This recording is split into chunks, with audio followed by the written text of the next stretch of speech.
Uh, Although, speaking of the Horizon Zero Dawn thing, I was reminded yesterday of something that I've seen before, but continues to always confuse me. But before we get into that, happy beer day.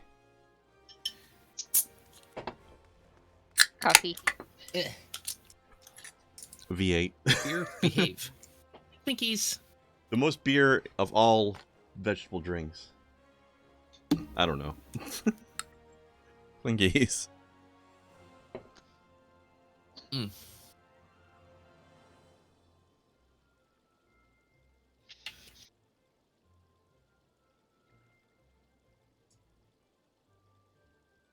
Yes, I was reminded yesterday of the pack of idiots out there who are complaining about female characters in media or games being made to be purposely ugly, and then this post was accompanied by a picture of Aloy from Horizon Zero Dawn. I'm like, okay, first of all, stupid complaint. Second of all, your example is one of the most gorgeous women in gaming. Are you fucking kidding me? You think Aloy's ugly? What's wrong with you? Well, the reason for this, and it's perfectly logical when you consider, their argument. Absolutely perfectly logical. They're idiots? Because in the promo, in the promo footage, promo art for the latest Horizon game, they got real close to some of the female characters. Oh, you're talking about the facial hair thing. The facial hair thing is like, clearly this is just, this is, I think people were doing this before that, though. Yeah. But yes, the facial hair thing is hilarious. It's like, down. You zoom in that close to anybody, everybody's got little tiny micro hairs on their face that you can't see unless you're zoomed in that close. Idiots. They're just trying to turn this character into a man, and it's just like, y'all have never been with a woman before, have you? No, we have not. No, like, all of their women are 2D. I mean, I'll tell you, if Aloy was a real person and came on to me, I would say, yes, the fuck, ma'am. I'm into that. She's so pretty. I don't think she's even got the slightest bit of romance in here, though, to be honest with you. I think she's very aromantic. She's too busy getting shit done.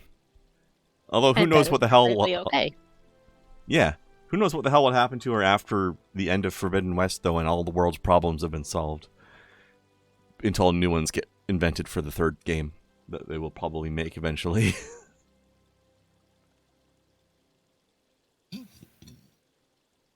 Yeah, she doesn't understand downtime. Then again, the crises she's fighting don't really allow for much downtime, so... You know. Right. Almost finished Forbidden West, though. Excuse me, what? Why is your name Dinglebottom Dingleup? I swung my camera around and saw that and was like, wait a second. Excuse me? Oh, they're a little Babylancer. Fighting evil with their little toothpick. Huh? Sorry, what for some reason? With a pompadour for some reason. Oh. You know what? For some reason, the majority of pompadours I see in this game are on Lalafels. I saw near Costa del Sol, there was a pink one and a light blue one. They were one was both of them females. One was a Mikote, the other one was an Aura.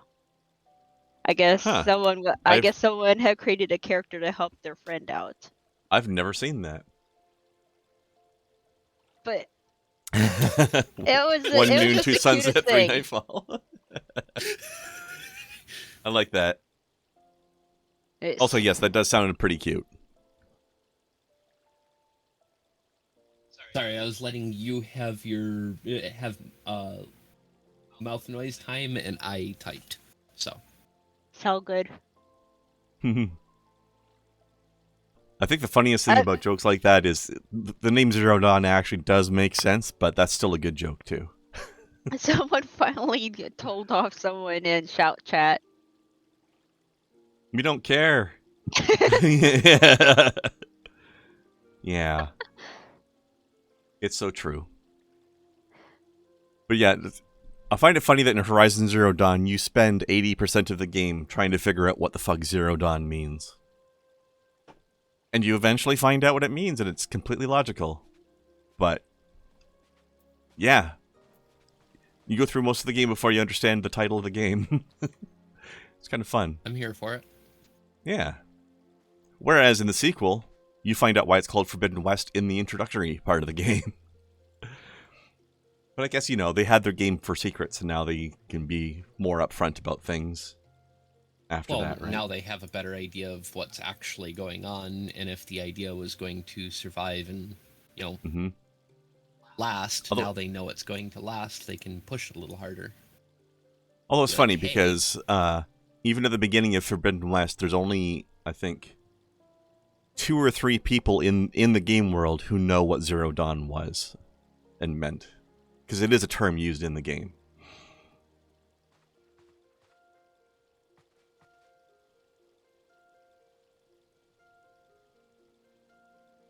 Yeah, I enjoyed the secret behind that. I really like, actually, it played well into how they released the game, because they did their trailers and the game came out.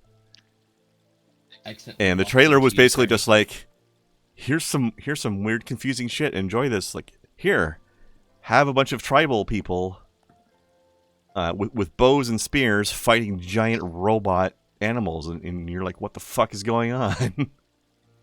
I need to play this game to understand what the fuck is going on in this world. It was handled pretty well. And it worked really well too, like in game. The weird mixed aesthetic of the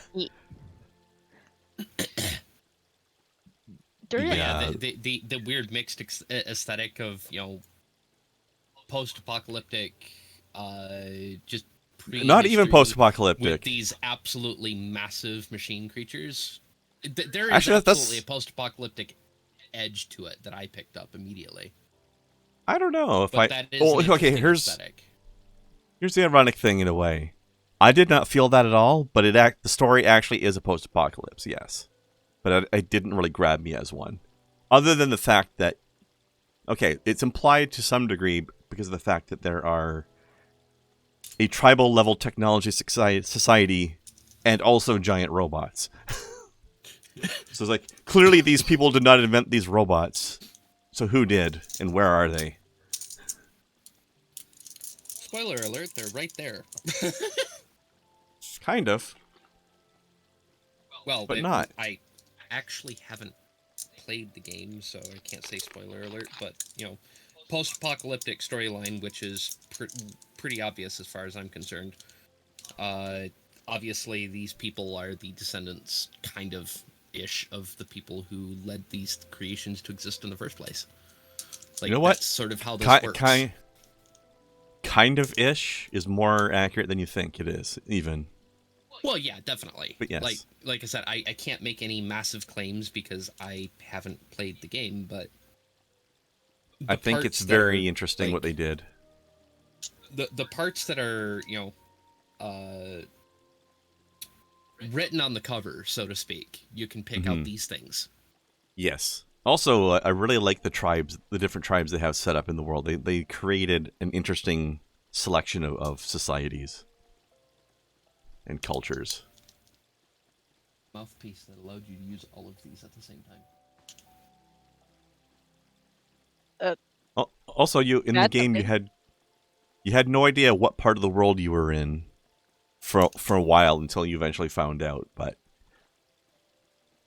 in Forbidden West, it's basically Southwest America. It's like Nevada, San Francisco, Vegas. Well, so it is taking place in it's Earth. In a Earth universe. Yes. Okay. So I forget which I said, which. that was something that I haven't picked up on. It is Yeah. on my list of things to play. I just honestly. What are the two states hasn't directly happened yet east for of me to play. Nevada?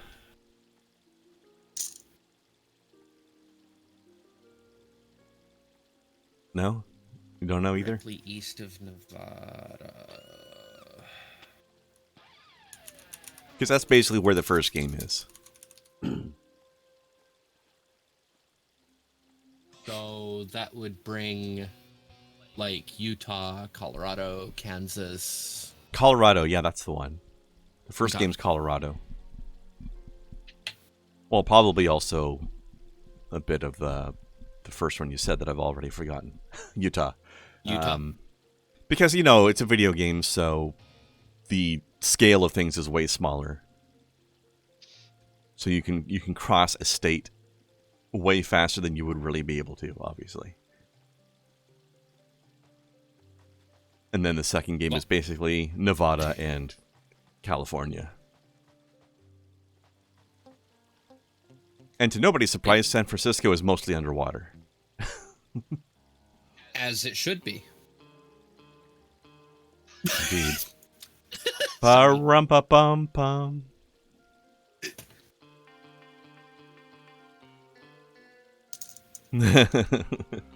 I don't know. Also, I found our... Sorry. I'm just derping. Okay. I found our conversation about D&D stuff a little ironic earlier as well, because I'm basically done with D&D. Just because I want to play other things that are more interesting and different. I've had too much D&D in my life already. See, I've never understood that, because there's no set game that is D&D. It's an engine. From there, do whatever the fuck you want. That is true.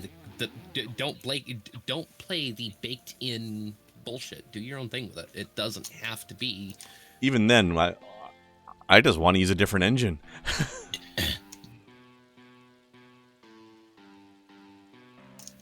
But yes, people can certainly home rule and tweak all they like. Also, your character doing this dance looks like you're really high right now. I wish I was. Yeah.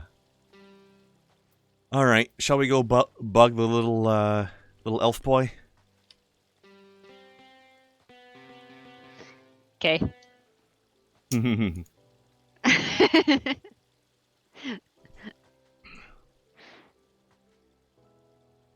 We can have a mush pit later. Also, I love how somebody posted that thing about mush pit and then Pie Shroom piped up later on about it. I mean, Pie was literally tagged in it. So it was perfect. Okay, not mush pit, but how about bounce pit? This is basically a mosh pit. Whee! I have been in a mosh pit in my life. Fun fact. Never have one. I Nope, did not me die. neither. I've never been to a concert, period, so... I mean, we assumed you didn't die unless you're just a very subtle form of undead.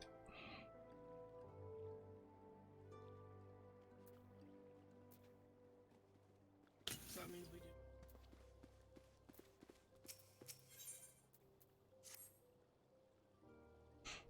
Alfie was ignoring me while I was trying to talk to him from behind. I would too. No kidding. Well, actually, Come talk to me from the front. Rude. Nope. Until April 17th. okay. Whee! But no, that.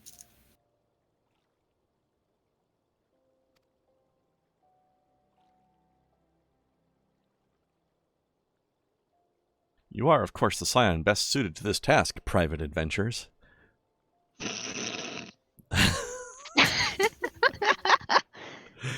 It feels weird having Elfino referred to me by my Grand Company rank. I mean, when you level up in your Grand Company and become captain, with certain names, it gets funny. Oh, yeah. Also, hey, Jer. How you been? It's been a little bit. Hey, it's Ule. Is it? Ule is here.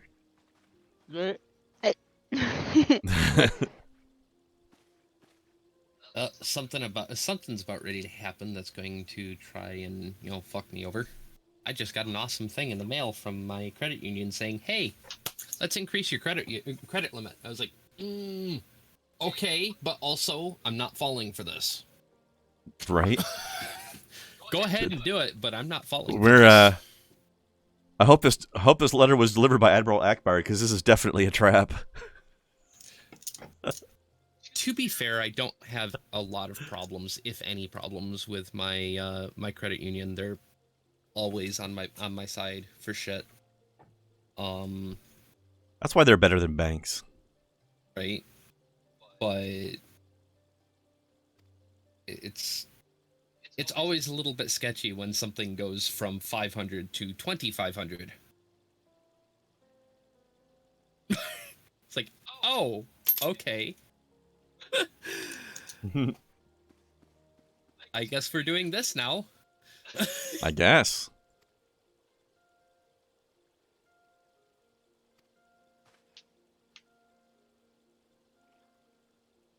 I should honestly probably consider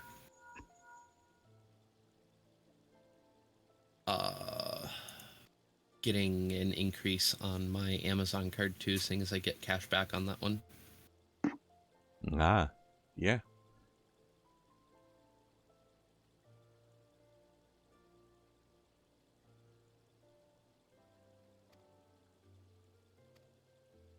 Uh-oh, the sylphs are getting frisky. Danger sprouts. Oh no. We're gonna have to beat someone up. Nah. The Brussels sprouts are getting ornery. Ramuh's actually a pretty chill dude, actually. Yep. Should we go say hello to Lightning Grandpa? I suppose.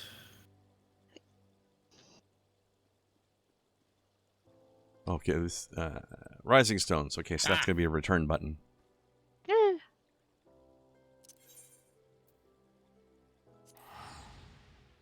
Probably return to the Rising Stones. Yep. Return to button time.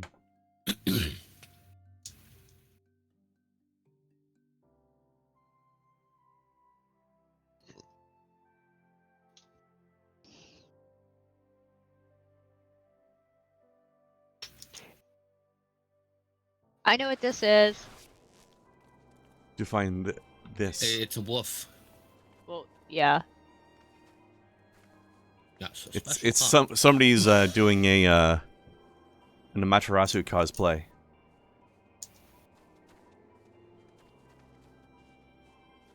The way that green energy floats around it really reminds me of that. Fuck, what the hell was that game called? That is the mount you get from the Shinryu Extreme Fight, potentially. Oh, okay. It is one of the ones that drops. Probably is a reference to that game I'm thinking of then. Which I keep forgetting the title of. Okami? The game where you play... Okami, yeah. That really feels like an Okami reference. Whee! Which makes sense if it's a reward from fighting a Japanese primal. Giant Durgan. Don't like that fight. Tube Durgan. Just a regular one is... Oh yeah, I'm never doing the Wacky, extreme wavy, one. inflatable tube Durgan? Yes. Exactly. Sure, yeah. It's the wacky, wavy, inflatable tube Durg. Mm-hmm. Now I want to get a wacky, wavy, inflatable tube man and turn it into a Durgan. How do we do this? Which is funny, especially because I was looking at TV Night earlier, and somebody had drawn a picture of a snake lady who was saying, "I'm a tube," for some reason.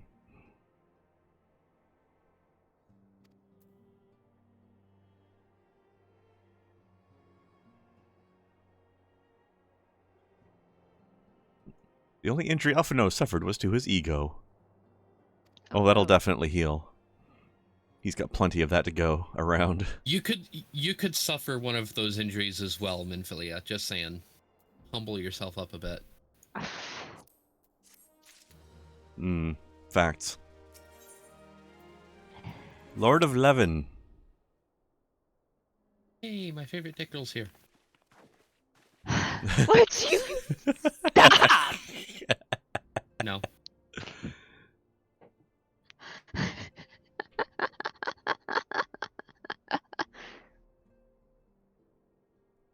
I mean, there's a lot of bulge there, I'm just saying.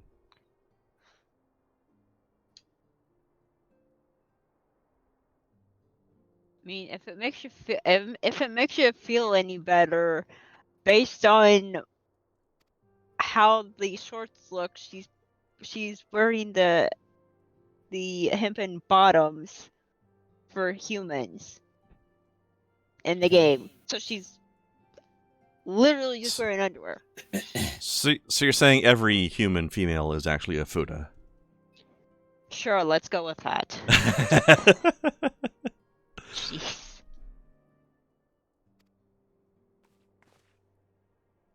Also, the fact that she's walking around in underwear and plate mail boots. That's very Ida, actually. We won't get to it for a while, but not the boots.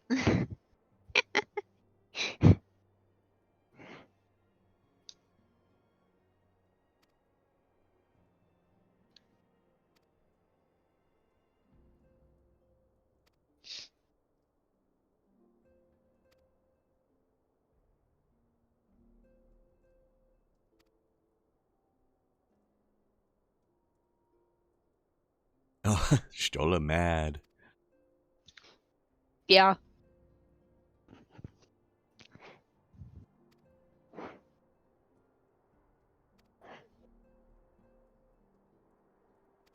At least for right now, she just yells at him.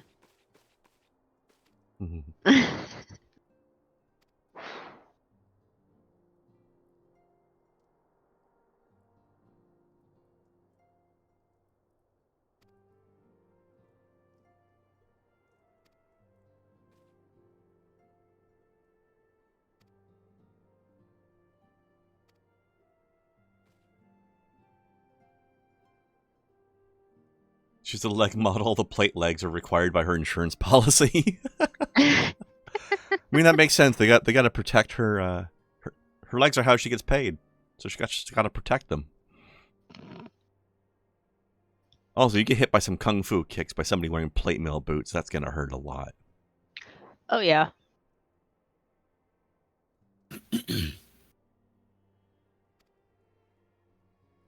Speaking of confusing plate mail, why is the black mage wearing plate mail gauntlets? Well, if you ever tried to cast a fire spell without something protecting your hands? No. Maybe. It's either either plate mail, gloves, or oven mitts, man. Take your pick.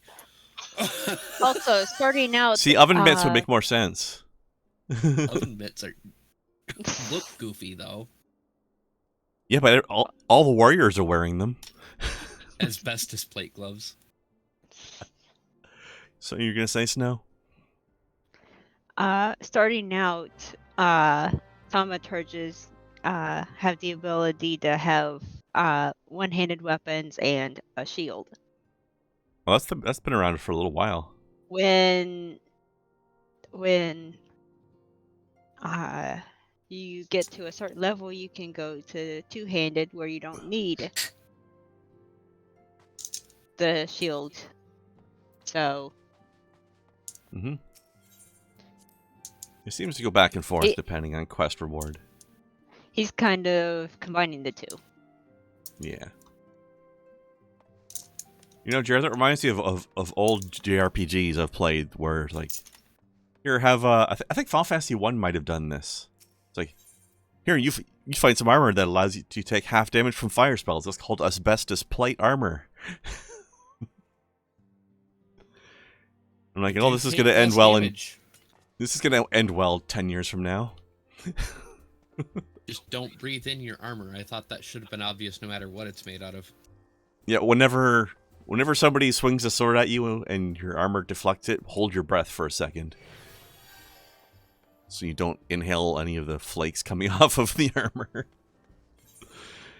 Well, as Oh, long as man. asbestos is contained inside of something, it's not that bad. It's when it gets out that it becomes a problem.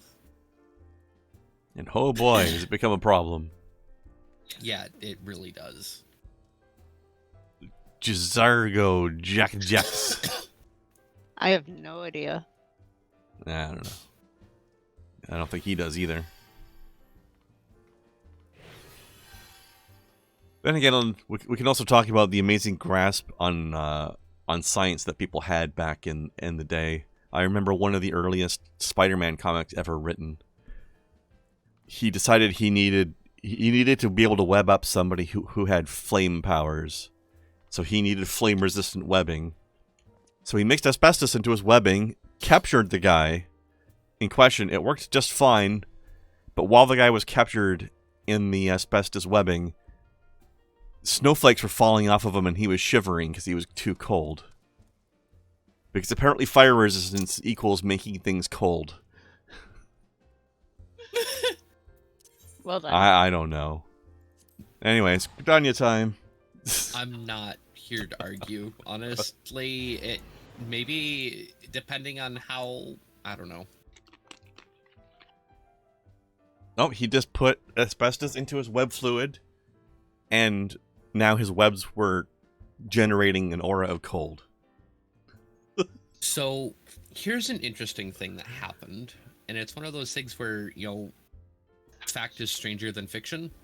Mm-hmm. What the Dumbo shit is this?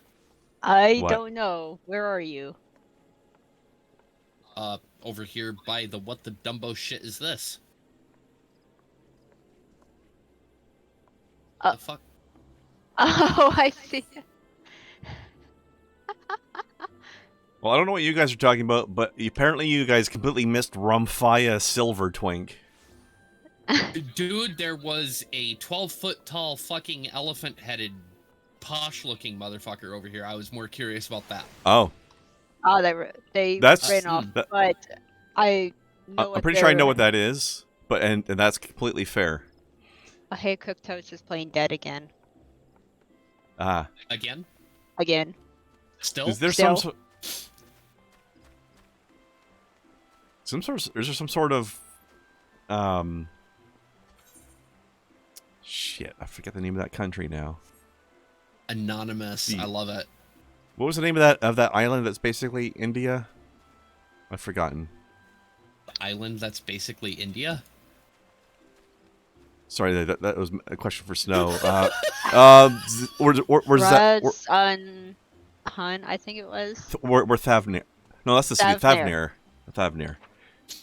Is there some sort of like Thavnir mount you can get or something? Because that sounds what Kai was talking about sounds like one of the elephant people from Thavnir. You said dressed all fancy, Kai. When you say dressed all fancy, do you mean like wearing some sort of like robe or sarong that looked like it might come from India, perhaps? No, it was the elephant head. Ah, it was a player wearing an elephant head. Okay. Yeah, Yes. you can actually get that as glamour gear. It looks really goofy, and you have to run certain things to get the items to be able to get said things. So while they look really goofy, and it's like, why would you want to do this? Some people will put forth the effort to be able to get their hands on this weird goofy thing. Some people There it want is. want to There it look is. as Whoa, ridiculous as possible. There it goes.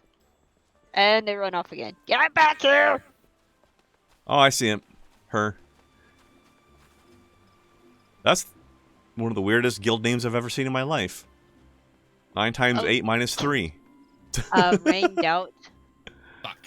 I saw. got their plate. Let's see here. I didn't. I was trying to, but Kren walked in front of me just as I right-clicked. It's like, Oh. fuck. Oops. Doot, doot, doot. Now I'm gonna look at Anonymous over here because I dig that character design. I'd wear those pants. I've owned those pants. Looks comfy.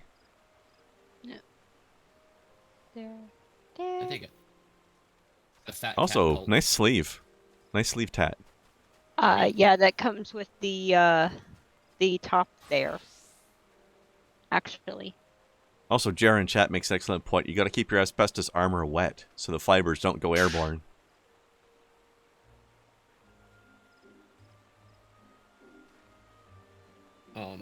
But anyway, going back to something because the fucking elephant distracted me. There. Science being weirder than fiction sometimes, and reality being weirder than fiction. They took a picture of deep space, and there was an imaging artifact on it. It was like, no big deal, just take a picture of that quadrant again, right? Okay. So they take another picture, and the image artifact is there again. Mm-hmm. Like, okay, so not an artifact. Zoom in, take another picture. And what they found was a galaxy that exists, and it once had a supermassive black hole in it. That supermassive black hole was ejected from its galaxy somehow, don't know how, and all of the gas that it absorbed or has pulled into towards the event horizon, because it's under so much pressure and that pressure equals heat. This supermassive black hole is just traveling through space, leaving a wake of stars. Huh. There is a 200,000 light-year long string of stars that are there specifically because of this supermassive black hole, leaving a trail of breadcrumbs in its wake. I think that's fucking cool. That's fucking metal. It's like, fine, I'm going to go over here, but I'm going to let everyone know where I fucking came from. Yeah. That's pretty neat. Also, yeah, that elephant head person's picture there. Like, on the one hand, I like the tux with no pants look. On the other hand, the elephant head really kind of ruins it, but in a very funny way. Yeah. That's a look. It's a whole ass look. Whole ass in more than one way, in fact.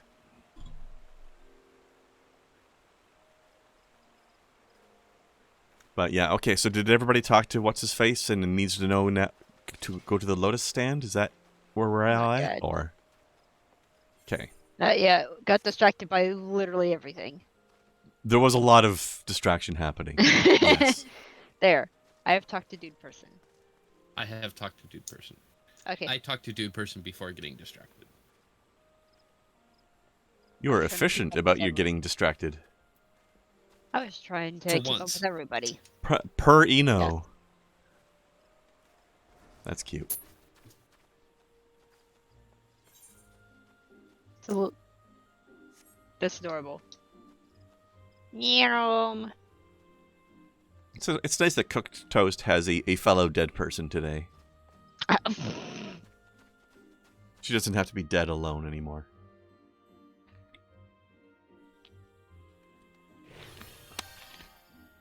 I assume that's just how she goes AFK for extended periods of time. Instead of logging out of the game, she just goes, falls on the floor, and then walks away and does something else for a while.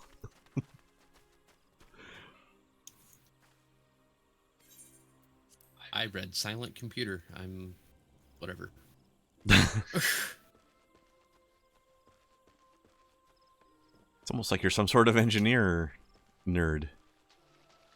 I said early the other day that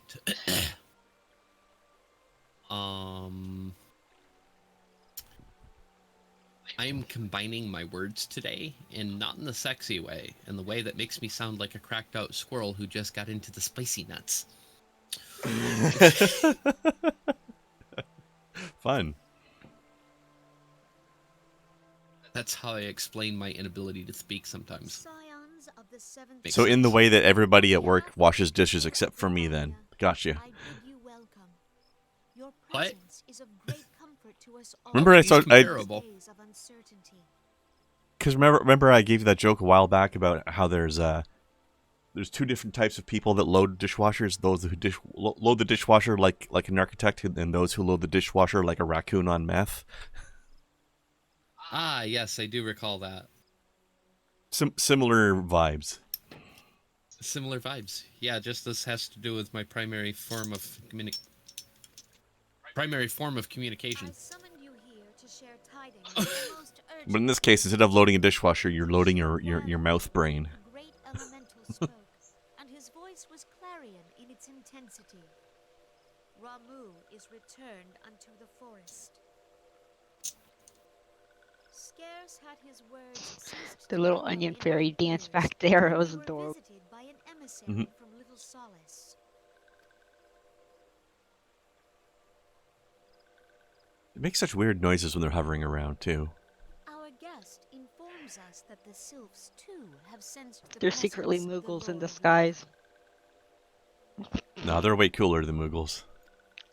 Though his Rude. exact whereabouts remain unknown, we may safely assume that the primal was summoned within the heart of the Sylphlands. Oh. Unlike the other primals you have encountered, Lord Ramuh is no raging avatar of destruction. He is revered as much for his wisdom as his strength, serving as both arbiter and guardian to his children. Given that we and the Sylphs found a way to share the Twelves Wood, it is my hope that this sagely immortal will be amenable to reason, and that conflict may be avoided. Blessed as you are with the power of the Echo, you There. are one of the few among us. who Oh may shit, commune they're with the literally primal asking me to be a voice of without reason. What the fuck? I would ask, therefore, that you represent us in this most delicate of negotiations. I forgot who they were talking to for a minute there. The Twelves Wood has suffered enough. Upon this, we and the Sylphs, and I would venture Lord Ramuh himself, are in perfect accord. Let us not endanger our shared home by engaging in unnecessary hostilities. Dear friend, I beseech you, safeguard the peace which exists between our peoples. Also, those blue dreadlocks are kind of pure fire over there. Yeah. You have my thanks.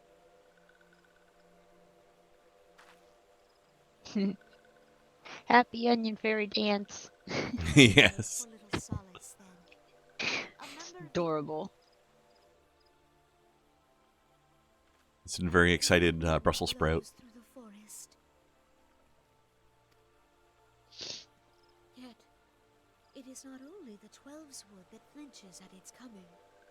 All the lands Vayorsia shiver in dread anticipation. Have care.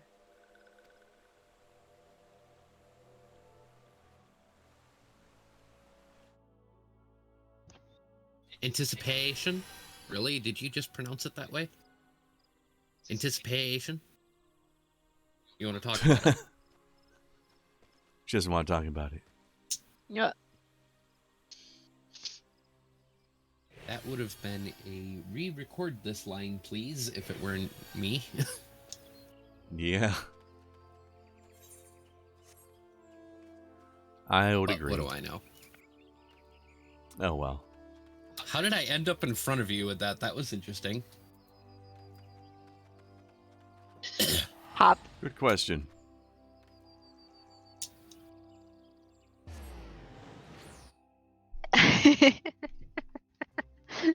Playing leapfrog over here.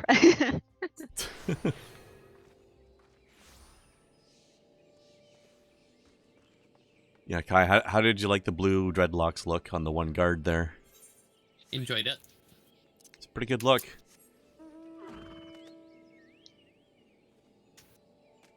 She's like blue-haired Aloy. Almost.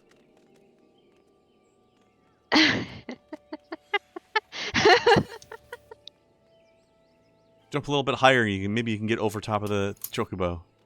It looks like you're trying to jump into the saddle. Oh, it won't let me. Oh well.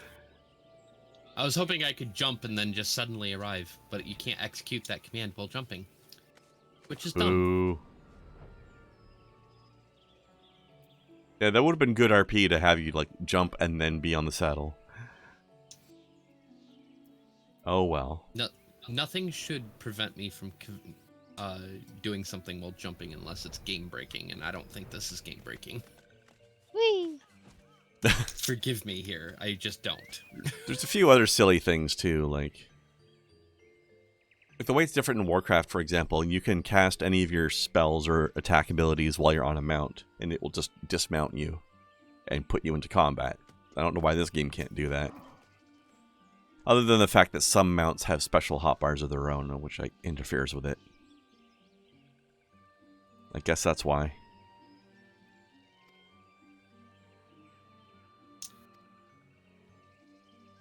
Get cutscene done. No, I'm not ready yet. I'm putting on my bangle. Oh, cutscene. There's another one of those fun quest name puns. Leaven an impression.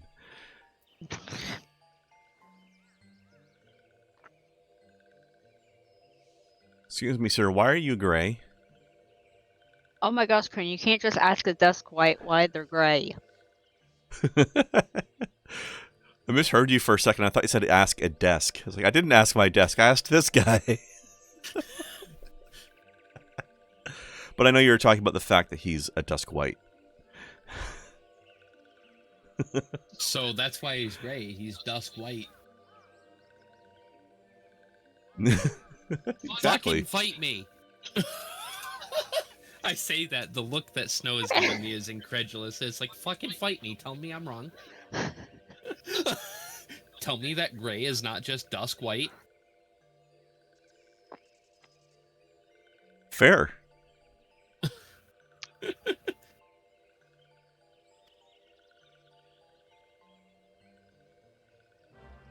So, Snow, do you remember what the gimmick of this fight is? Because I've never really understood it.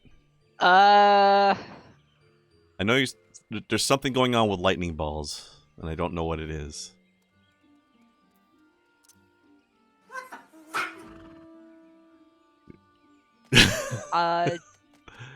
Don't put the, if you have a circle on you, don't put them on other people. Well, that's normal. There's something having to do with the lightning balls that float around the place. So you don't remember either, yeah, okay. That's fine. Last time I fought was on my Lullafell, and it was absolute chaos. I died a lot because I had a red mage trying to drop things on me. I'm gonna look it up real quick. So I actually don't really remember very well.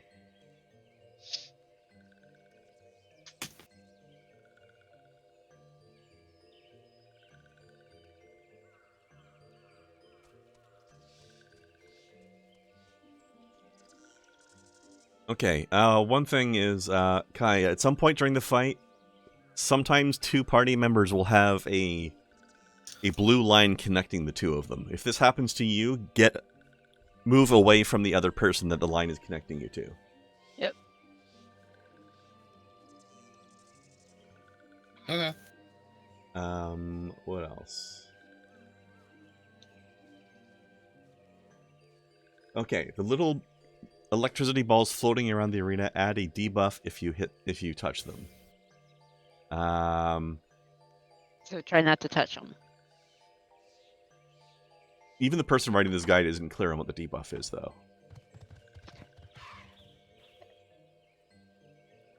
I guess it's probably not that bad if nobody seems to really know what it does. It's more annoying than anything else, really. Yeah.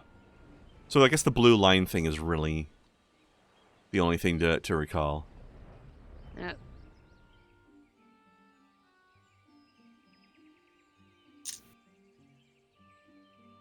Alright, time to go back to Unseelie Town.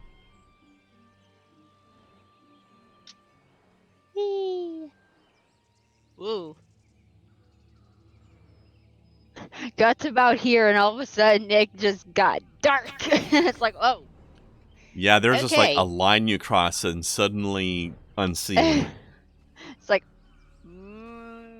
Although I do like looks this cool looking treehouse thing. It's both another ominous purple and thing. beautiful at the same time. Yeah. It's cool.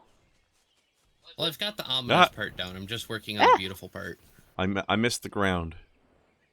Okay. You stopped that. What?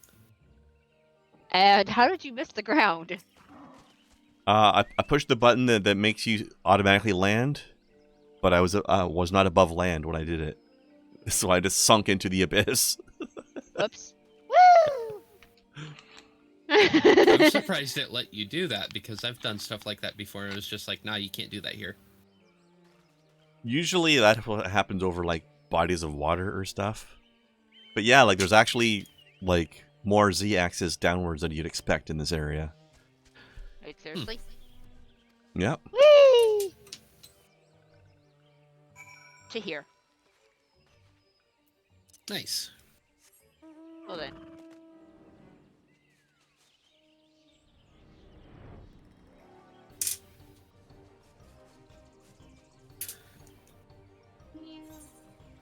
Bleh.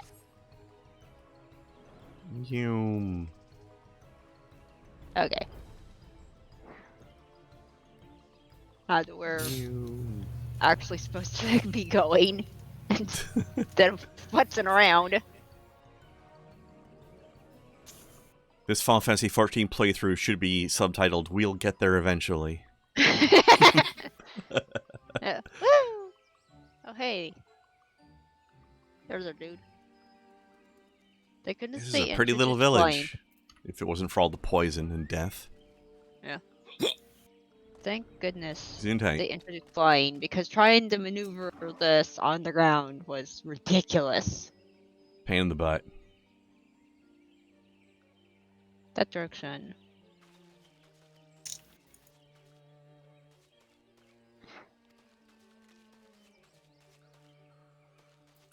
Unassuming mushroom. Speaking of it being ridiculous, because we're flying, we essentially went too far north, and now we're going back south again. Because if one had tried to have gone here by a purely land route, you would have had to have looped around like that. But since we're flying, it feels silly. I have a fate Yeah, here. it's okay. It's Bleh. a fate that's not going to aggro us from very far away because we're 6 levels above them.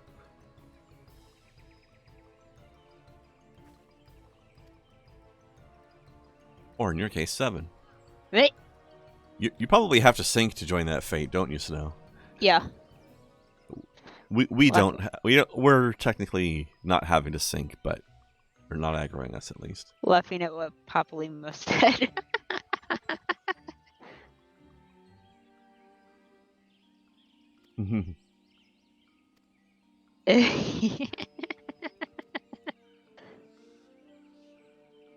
That's Faye for you, messing with people. Oof, yeah. Not our fault. You're just drawn that way.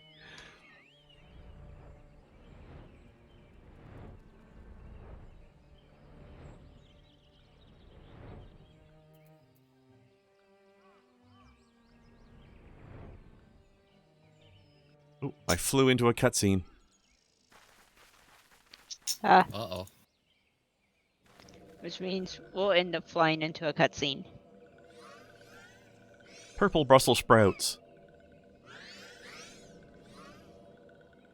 Woo! I like how they fly like they're swimming through the air. Oh, Thor's here. Okay. There we go. Okay. I have to find the exact spot because the cutscene. Hmm. It's like It's okay, a little weird where that is way. it? Ah! Also, he is more beard than man. He must have strong neck muscles. Thou art the bringer of light, bane of Ifrit, Titan, Garuda, and Leviathan.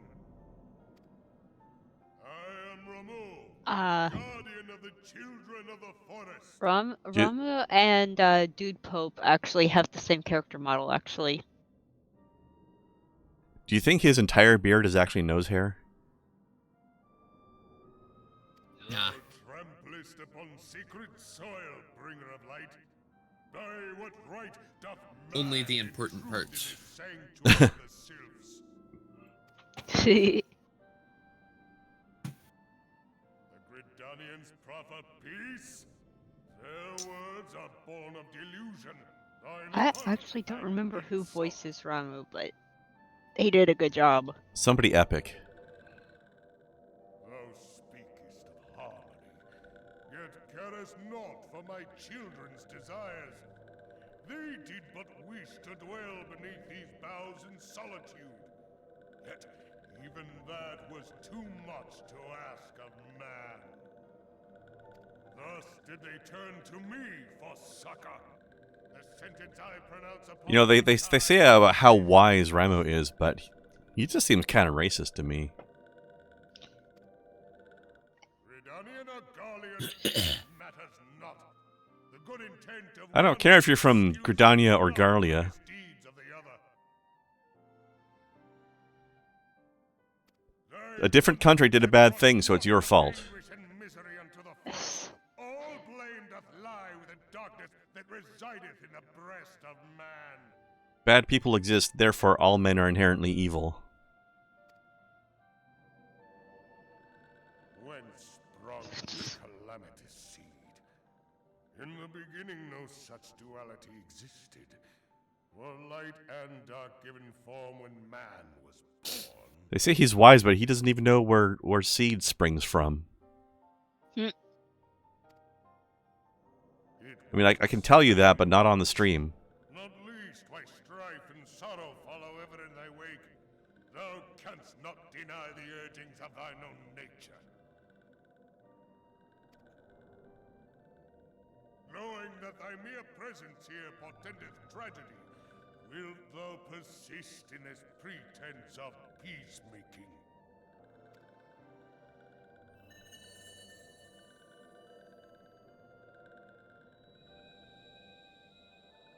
Thou bearest the crystal which I bestowed upon their wayward charges. That they should entrust so precious a gift to thee. That's it. And Yeah, Jared, he's definitely on Twitter.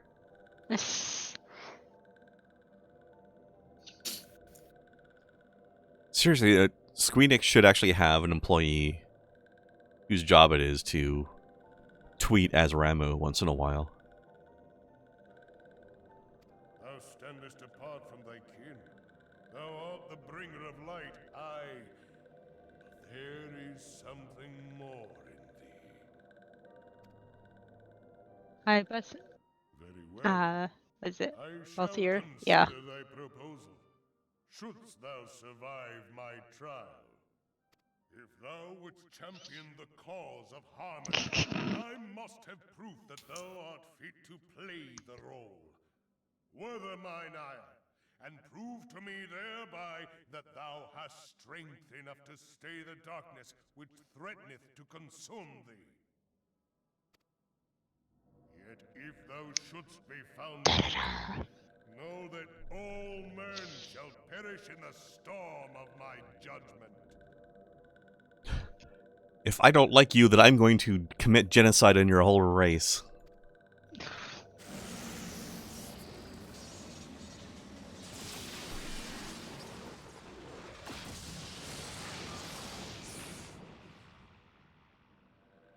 Rambo, I thought you were supposed to be cool.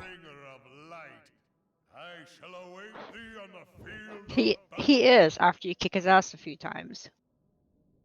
To be fair, he's justifiably angry right now. Yeah. It is rare indeed to find you so far from eternity. I mean, he's taking it a bit too far, but the basis of his anger is justifiable. Is he?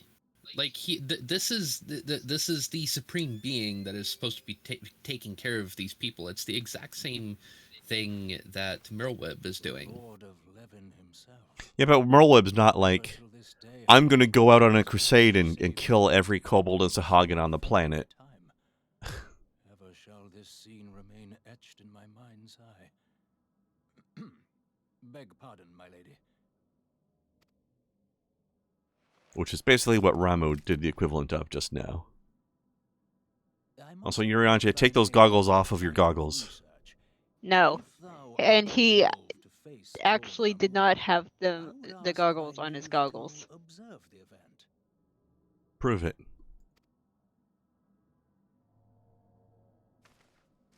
He took the ones off and put his normal ones on. That didn't happen on camera. Yeah, because we're not supposed to see what his face looks like yet. We don't know that for sure. He's supposed to be the mysterious party member. I mean, at this point of the game, they probably haven't even rendered his face without goggles yet. The art assets don't exist yet. Oh, I don't know about that.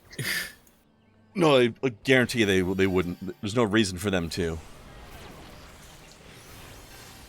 It would be a waste of time for their artists to have created something that they're not going to use in the game. Until they need to use it. I don't think that's really how game dev works, but I appreciate the thought. Definitely is. It's not. In Most case, of the assets are done before the game is ever close to completion. all I'm saying is that doesn't come out until an expansion. At this point in the game, in the dev, they wouldn't have needed it yet. Wouldn't have needed it. Doesn't mean they didn't have it. It's possible. Either way, eat your foods. Nope. It's trial time.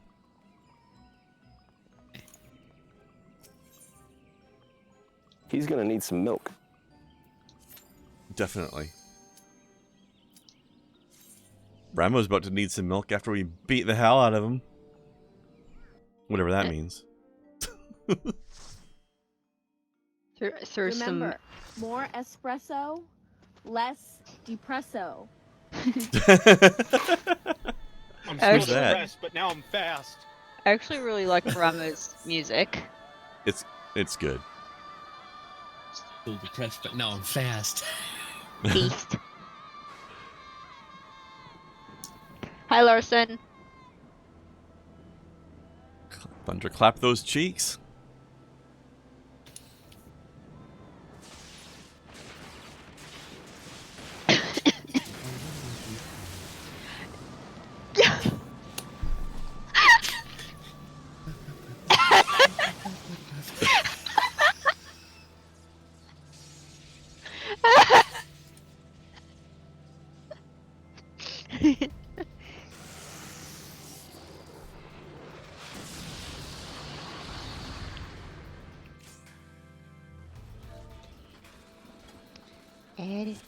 Ed.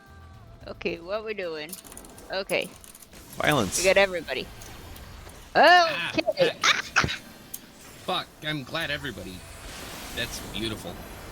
That's absolutely fucking beautiful. What? My screen got all fucky, and now, here we go. We're good. I like how both of our healers are the same class and both of our tanks are the same class. Get out of those. Get out of those. Okay, cool. Don't touch those.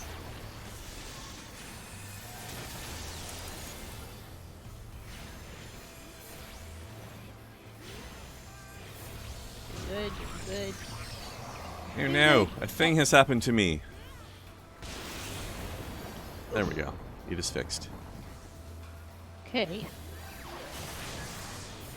I got terrorized for a second there.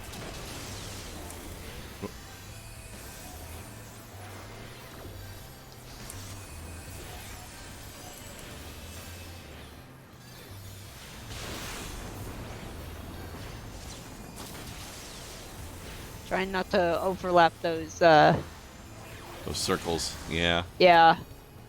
God damn it. What the fuck is going on? Okay. What happened? My finger moved, apparently. Pushing the wrong buttons because your finger wasn't where you thought it was? Pretty much, yeah. Alright, somebody kill the Arbiters. On it.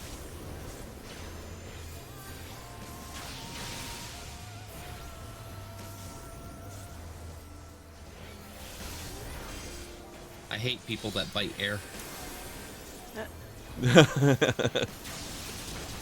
I agree.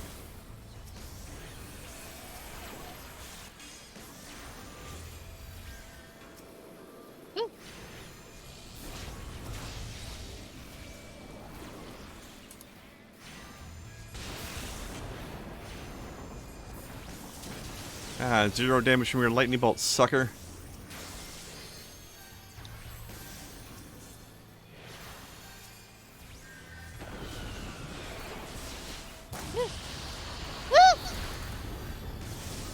The air got spicy.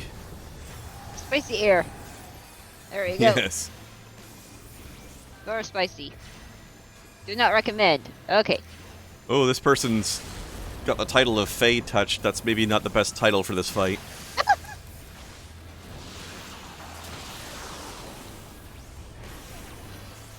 Oh shit. Oh, blue line. I have not seen one of those attached Ow. to me yet. I don't know who it was attached to, but it was two people off the sides of my screen. The other scholar, and I couldn't see the other one. The scholar ran over near where I was.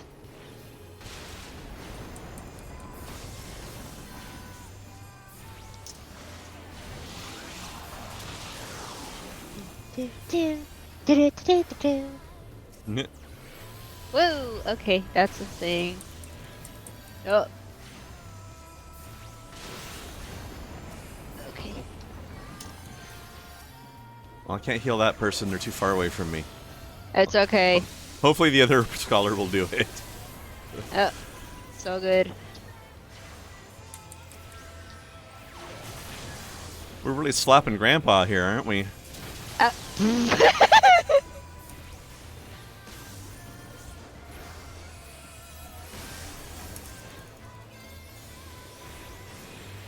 we go. I wanted to finish him off with a Scholar Pounce, but he died too fast. Died to the poisons. Died to the bard poisons.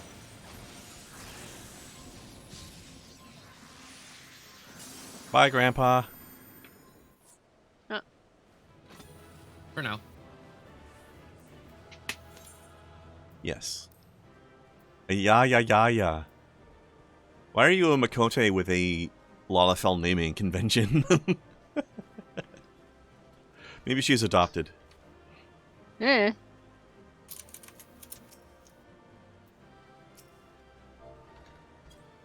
Good job, other healer. I don't understand what so many babies means, but So many sure. sprouts. Oh. I don't know why we're still sprouts. It'll go away in time. You say that, but it should have by now. We beat the whole main game. On J tier, it still shows as a sprout. Yeah, that's weird. The sin that hath taken root in man's heart is thine. Shrink not from employing thy strength in service to the forest and the wider realm beyond.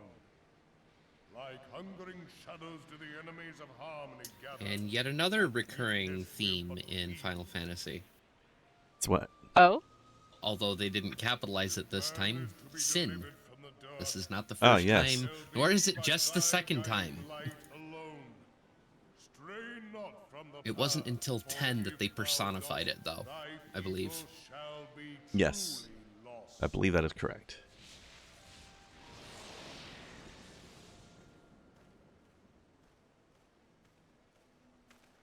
Thou hast slain the Lord of Levin. A regrettable act, but a necessary one. Thanks, Balthier.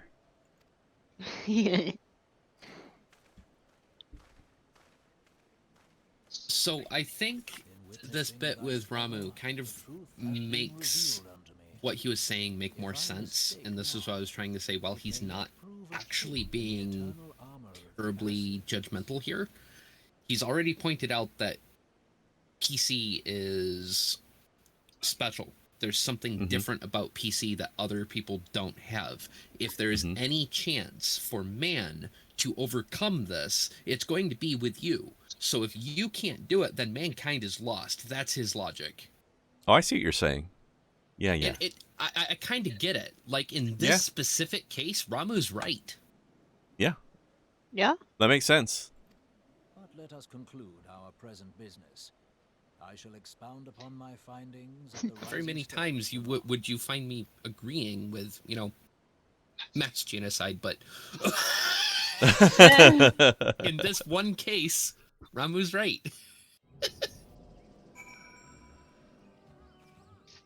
Yep.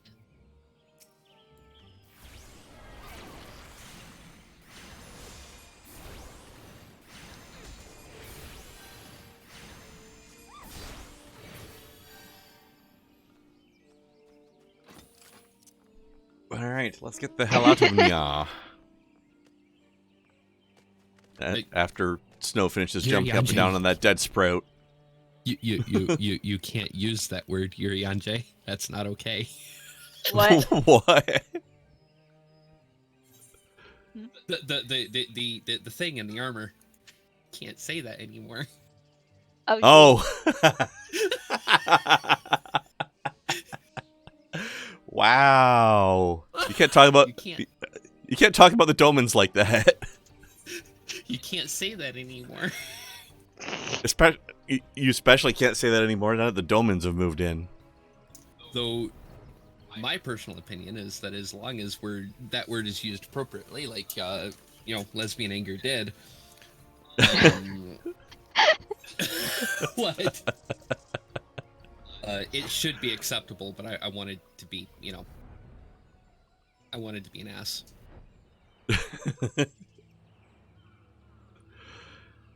Poor Yuri Anger. Whee! Lesbian Matt is a sweet boy. Even if he's a little bit racially insensitive sometimes. He's an Elzen. What do you expect? Oof.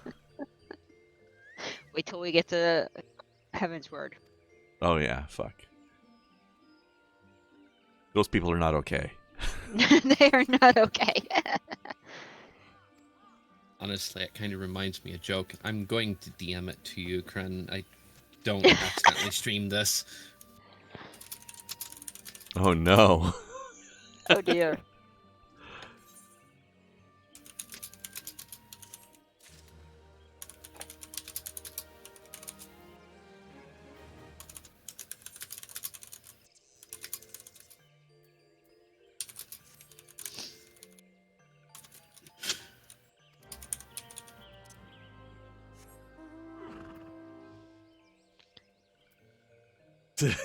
Yeah, okay.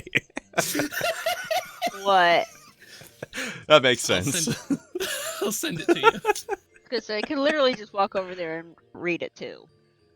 That might be easier. I'll send it to you. Okay. Alright.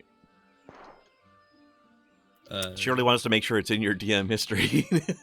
Yes, this is going into your DM history forever. Joy. Oh dear. Mm-hmm. What the fuck did you send me? It's pretty much what you're going to expect it to be. Just face palmed. Face palmed at me. Also, Larson, what game was he an Imperial Guard Sentinel pilot in?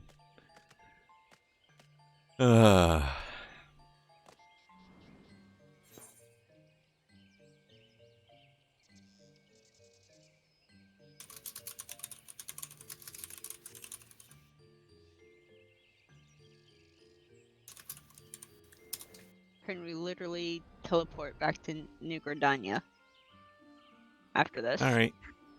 You can if you like. You're I'm gonna you're gonna fly fly. back. You're gonna fly I'm gonna back. fly Okay. back. Yeah. Fire your oven. I'm sorry, but we have to let you go. That's one of my favorite Dylan Hollis jokes. I love that. That's just a thing. When you read old recipes like that, they'll tell you shit like that, and they've just never been updated. Even if the recipe is in a newer book, because I've seen this happen before, they'll just move the old recipe to a new book and not fucking edit it. And people look at it, what do you mean, fire my oven? It's electric. Yeah. Which is especially ironic in context now, because that's exactly what Dylan Hollis did, is update them. Oh yeah, I need to get his cookbook. Also, he looks really. He actually looks really cool in old timey garb. Oh, definitely.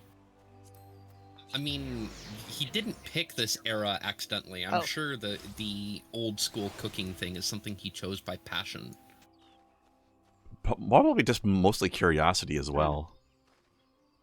The way like it a mix covers his of whole them. life, like he drives an old car too, though. Oh, I didn't know that. Yeah. Still though, like that's probably like he has a passion for baking. He has a passion for vintage stuff, and he was probably curious about vintage baking. Also, there's one reason and one reason only that I'm not going to buy his cookbook, and that's because I don't care for baking, and it's all about baking. But if he came out with like a meal, like an entree cookbook, I'd jump on that. I'd be all about that. I want a cookbook from Gary the Barbecue Chef. Just saying. Yeah. So that you can hear all about the green fuck you missiles? Literally just talk to the ferry skipper there, and they'll take you where you need to go. Yeah. And then when you get into to take care of something, and it was just gone.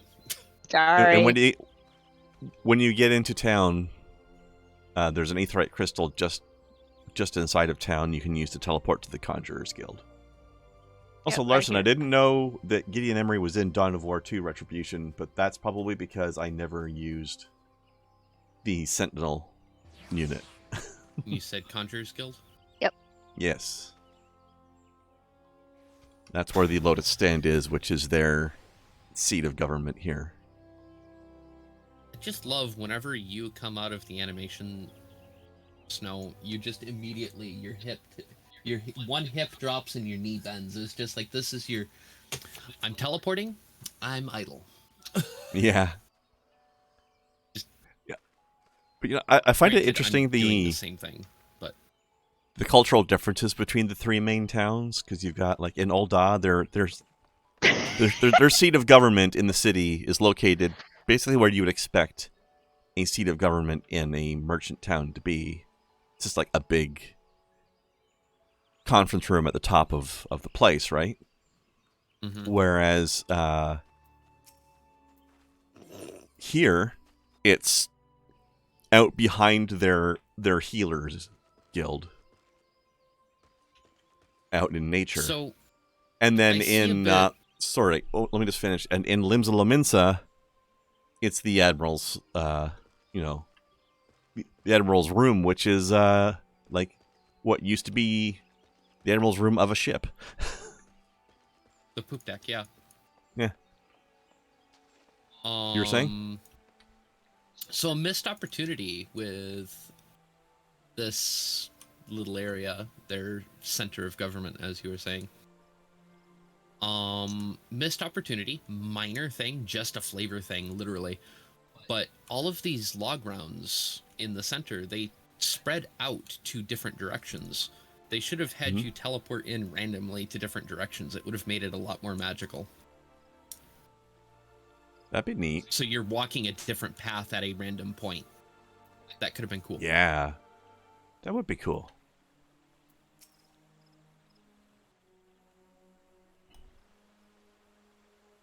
You are returned to us, dear friend. They're already making it clear that you have to teleport in, so why teleport in at the same point?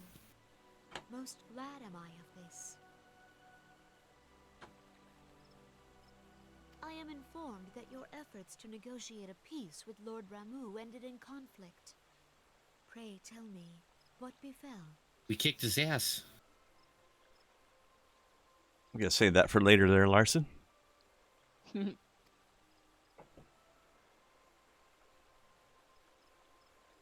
made trial of you? I fear there is truth to his claim. It is the darkness within us that attracts the darkness without.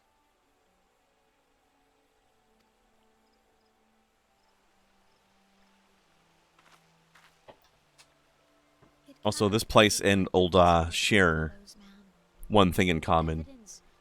When we're having a gathering of government here, the person ruling the place is the smallest person in the room.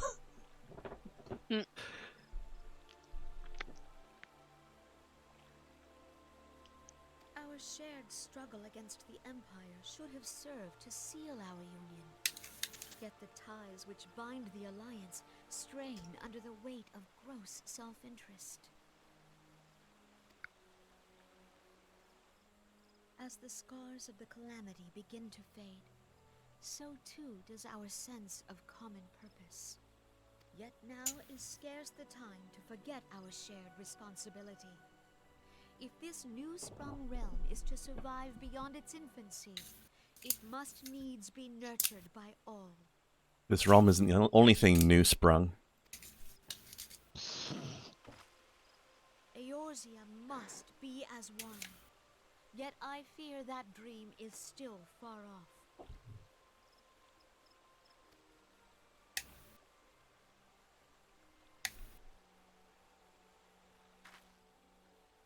On behalf of the people of Gridania and the elementals both, I thank you for all that you and your fellow scions have done. Full oft have I been compelled to look to you for aid of late, and offered all too little in return. As leader of this nation, I shall endeavor to prove a more worthy ally to your cause henceforth. Foreshadowing.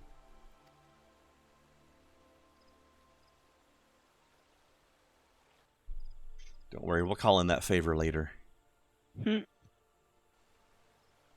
Ramuh has departed, yet the keening of this ill wind grows no less insistent. Voices of the forest, pray speak and I shall listen. What unseen evil begets this unease in my heart?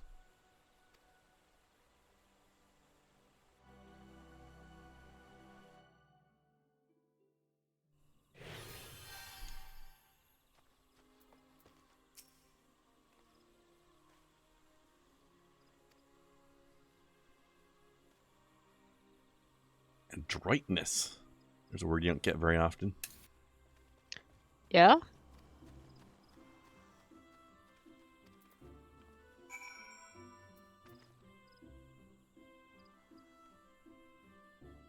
Wow, this looks very weird. My fairy pet and my wind-up ship pet are lined up almost perfectly so that my name underneath their names is like one thing with like a slight accent to it.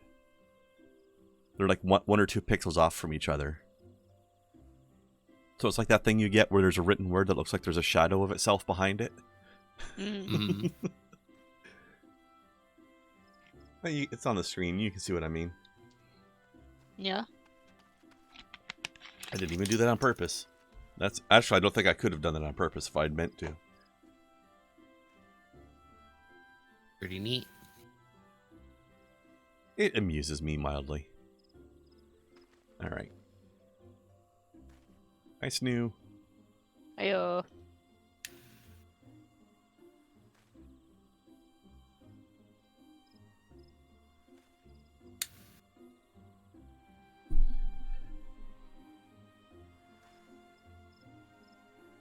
Could I do it on porpoise? No. I might be able to do it on dolphin, though.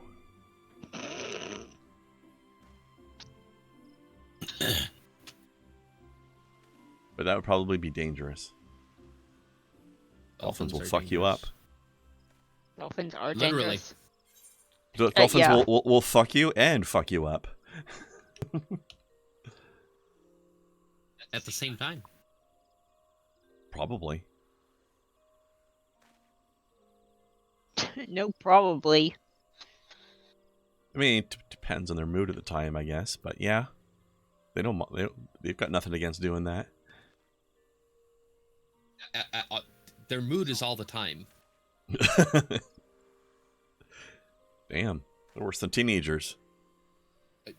Dolphins are incredibly forceful as well. To death, in fact. Yes. And then some. They're real mood flippers. Yes. Oh. Ooh, but I'm Tish indeed. All right. Well, pray return. Pray return. Pray return.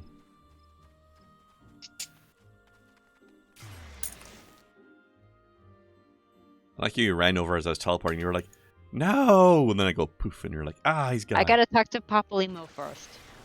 You do? And then I get to disapprove. True. Umiko I had Somo, done this thing. Dressed the same way as Snow, interestingly. Oh, and now adorable. Huh. And now here's a lady who's in a guild called Mommy. And I just spawned in next to Babs. Yep. Babbit Babs. Who has that same top with the tattoo. Did you talk to Papalymo first? Are you on the speak to Minfilia step? Yes. Okay, good. I too paid attention to things I needed to do in the area. Excellent. By the way, have you seen this vehicle over here before? Oh, okay. No new letters. Cool. Which vehicle? Over on the other side of the plaza here. This hover thingy.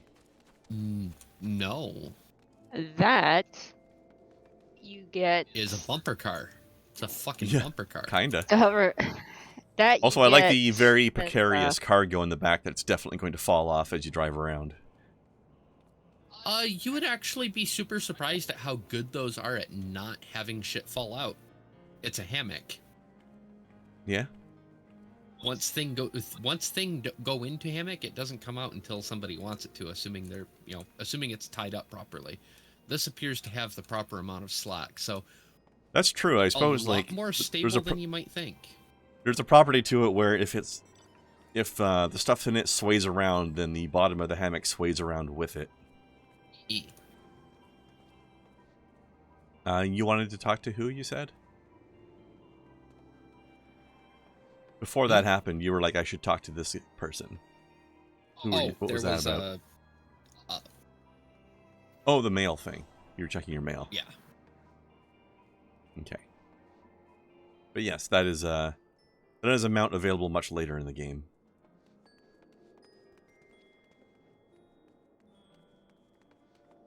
Huh, I accidentally found the auto run button. Do you feel okay? I'll never use. Do you feel like you need to wash after pressing that by accident? Yes. Apparently it's R, for those who are curious. Default. It's actually one of the few buttons I change in games like this. One of the few. No, it's mostly first-person games that I change a lot of controls in. Other games I don't change much at all.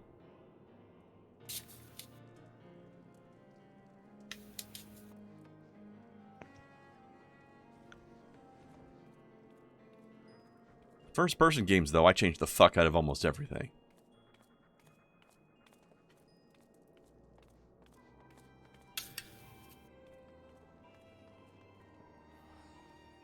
Well, that's a little bit more secure.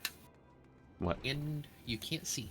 Well, as I was going through cutscenes and such, I started working on one of my props. A little bit, so... Speaking of props, that new prop hunt game is looking pretty sick. Oh? The game that Elspeth was playing that we rated yesterday? Yeah. Called Chia? True.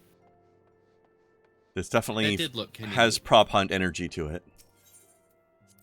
It looks cute as hell, and also it's based on a real-life culture that isn't commonly known about.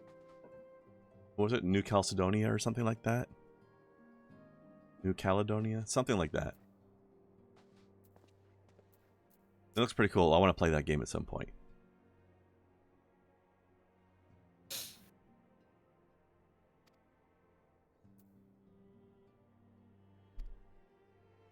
It's always interesting to experience a culture that exists in real life that you don't really know anything about, or maybe have never even heard of before.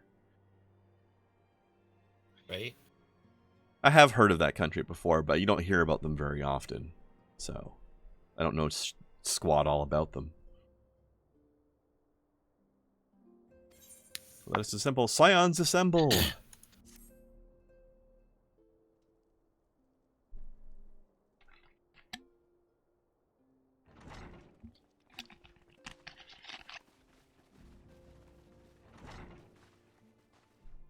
If everyone is ready, let us begin.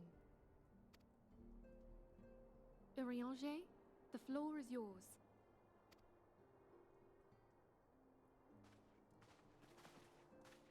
As all here assembled now know, in its final hours as our Order's headquarters, the Waking Sands did play host to a most unexpected visitor. I speak of the Ascian clad in white, Elidibus. Unwelcome though his presence was, his words that day did serve to confirm a truth long suspected, that the Ascians are eternal beings, to whom physical destruction is as a temporary inconvenience. In the intervening time, Urianger and I have striven to discover a means by which the Ascians might more permanently be slain. And 'tis my belief that we have found the thread that will allow us to unravel the twisted skein of their existence. In the moments prior to Leviathan's most recent manifestation, the Sahagin elder who summoned him was observed to undergo some manner of ascension.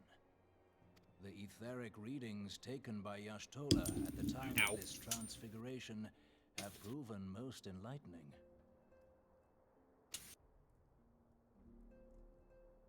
The disruption to the flow of ether was sudden and dramatic. So tangible was the agitation, I scarce had need of my goggles. The significance of Y'shtola's readings might better be understood in the context of mine own, taken at the instant of the Lord of Levin's demise. Unlike the Primal, the Sahagin was not subject to etheric dissipation. Before discussing our new discoveries, it may benefit us all to recall what we know of etheric behavior. School time.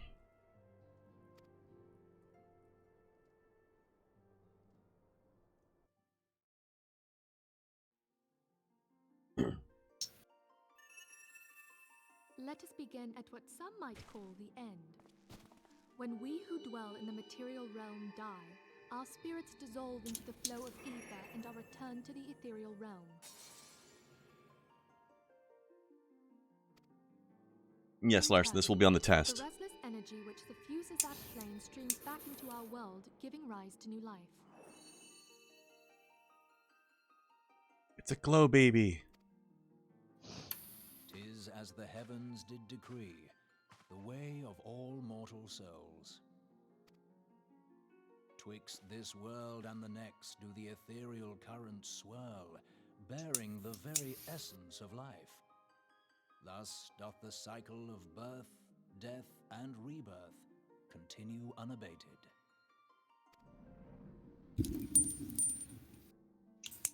Primals behave somewhat differently. In order to manifest and then maintain a physical presence in this realm, they must consume vast quantities of ether, most often in the form of crystals. Though they may seem to live, their flesh is but ether given shape.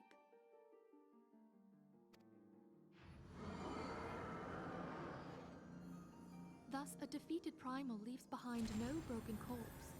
Rather, the essence of its form seeps back into the land whence it came, and the energy of its shattered spirit is called back to the ethereal realm.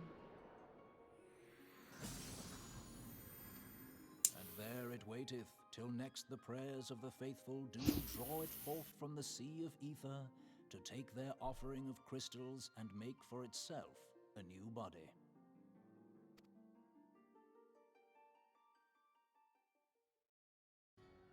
Also, kudos to playing the Final Fantasy theme in the background during that. So-called immortals, they exist in a manner all their own. Quite. Even as the Sahagin Elder fell to the Admiral's musket shot, I witnessed the release of an ethereal cloud, which immediately took possession of a nearby minion. A soul that dissipateth not upon the death of the flesh. The secret of life everlasting, and in the claws of a Sahagin no less. But I wonder, what will happen to one of these obstinate spirits, should there be no suitable host for it to claim? If mortal death entails a return to the ethereal realm, it seems doubtful that the soul of an immortal would venture there. Nay, it merely withdraweth a distance, unto the shore of the ethereal sea, perchance, but no further. Yes, it exists in neither this realm nor the next, abiding instead in the space that lies between them. The Ascians took control of Thancred by means of a crystal of darkness, an artifact which, if our theories are correct, serves as a gateway to the place I have just described. I was hoping people had forgotten about that. I am sorry, my friend. For a mercy, the weary road of our research hath brought us unto an answer. The Sahagin ascended to an immortal state, but he did not possess a crystal of darkness through which to flee this realm. Thus was he consumed by Leviathan. This explanation sounds a little bit familiar too. It feels a little bit live streamy, doesn't it? It does. It is absolutely live streamy. I think the only difference is that the live stream is within the world, whereas the Ethereal Sea is another world. But other than that, it's practically the same thing. Well, who's to say that the live stream is not between worlds more accurately? Trap the spirits of defeated Ascians True. in like manner, and thereby deny them resurrection.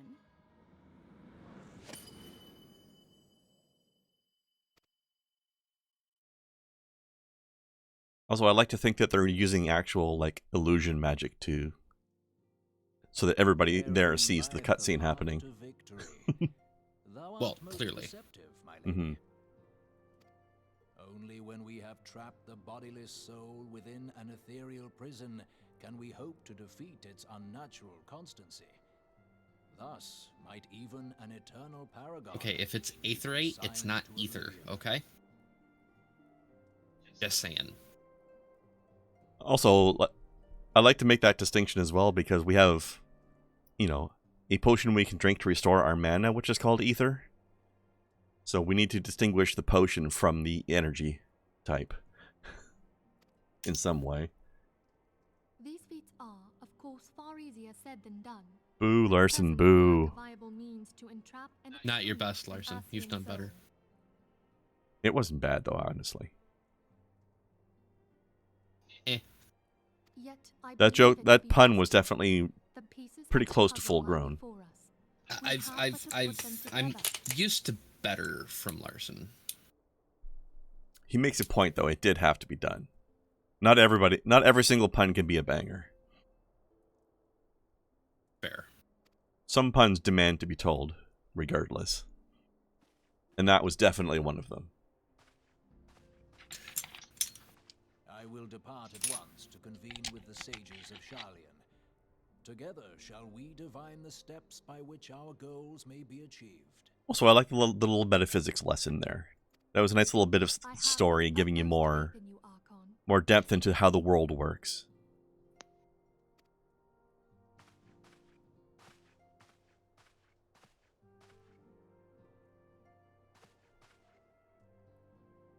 Beg pardon, antecedent, but I would raise one final matter. Even now, a Sharlayan survey party seeketh to ascertain the fate of the students of Baldessian. their findings shall soon be known to us. Though you harbor feelings of dread, I bid you surrender not to sorrow, but abide instead in hopeful prayer. I shall, Archon. Thank you. Lesbian Mad is such a fancy talking boy. Right.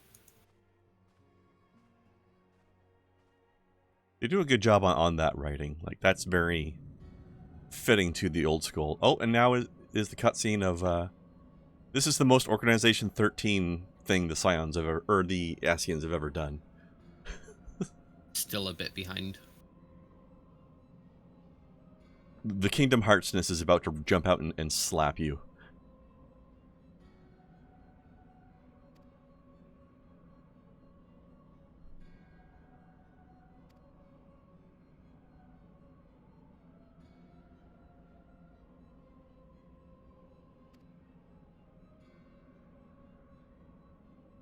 Of course, the cat has to reach out and grab the ball. Yeah. Cat has to catch the shiny. Caught the light. I mean, cats have been trying to do that forever. Of course, as these bright lights were going around, Yastola's over there, dumbass mode activated, trying to chase them around. That's what's happening in the background. Yeah, she's off camera with her tail twitching. And then when that one got close, grab it. And honestly, the first cat to ever successfully catch one of those lights is gonna be Y'shtola. That's fair. Your soul has grown weak and wan, jerk.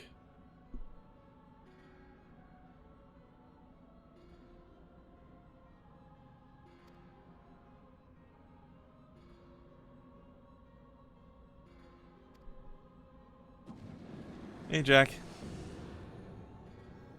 Ew.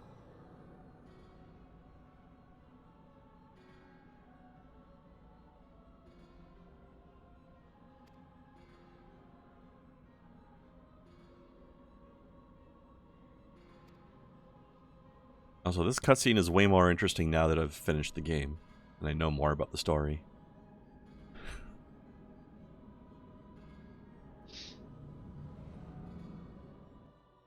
All this fucking nonsense isn't so nonsense anymore.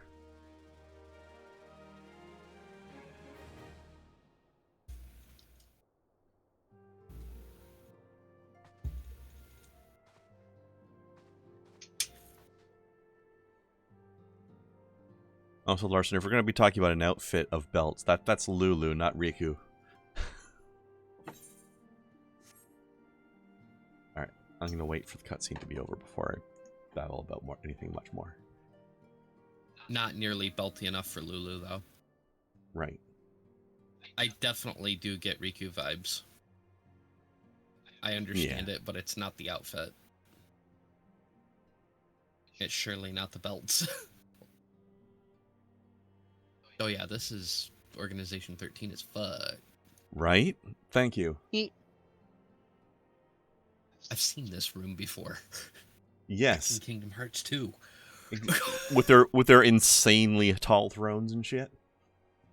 God, I thought that room was so fucking cool. It was cool, but it was also incredibly impractical. This is Japan. Yes. Who cares about practicality? A lot of JRPGs like to descend into nonsense. Well, RPGs in general, but JRPGs especially. As they should. Square Enix does a good job of keeping the nonsense very nonsensy, but just like on the edge of making sense.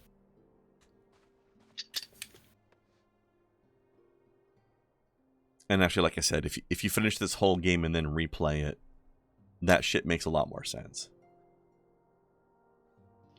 Well, you can with New Game Plus. Or just a new character. That's true. Whichever you prefer to do. Either way.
Stop hitting my head on that. Bonk. Or on anything, I would argue.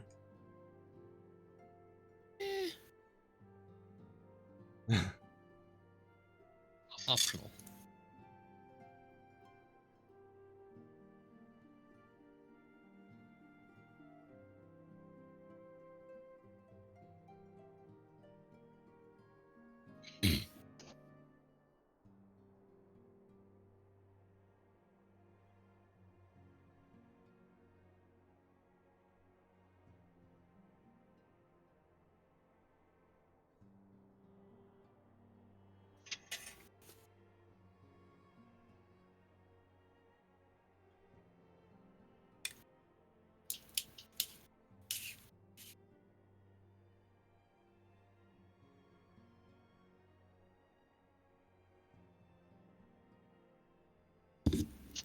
God damn it.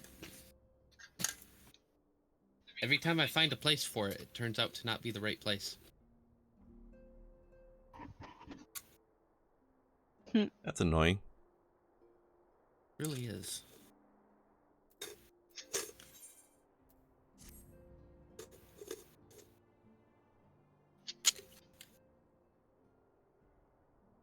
I just realized that you may not necessarily be in the same cutscene I think you were in, so I'm just going to go ahead with this other one.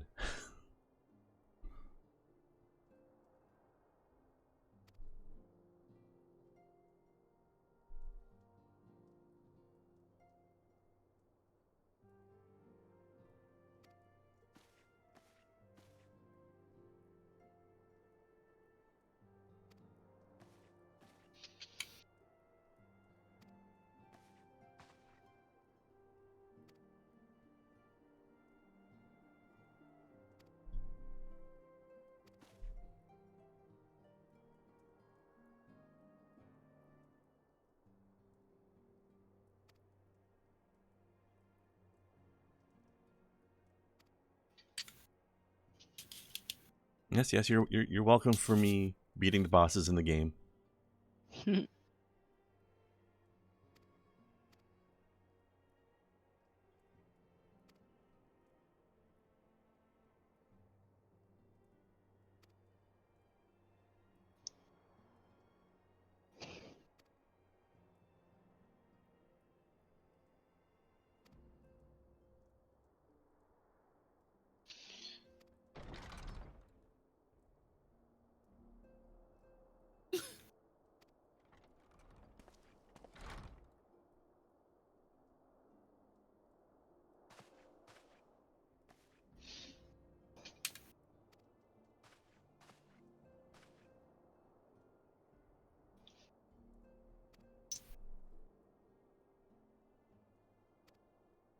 The new organization.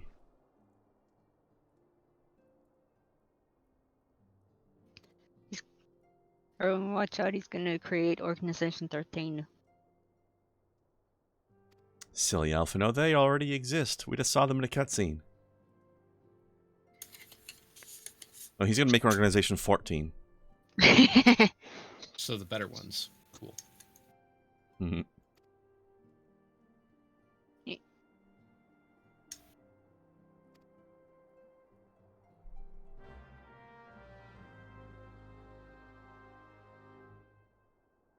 And we've been summoned by a child. Okay.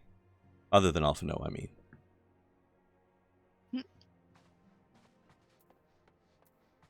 I guess we're used to being bossed around by kids in this game. So why not?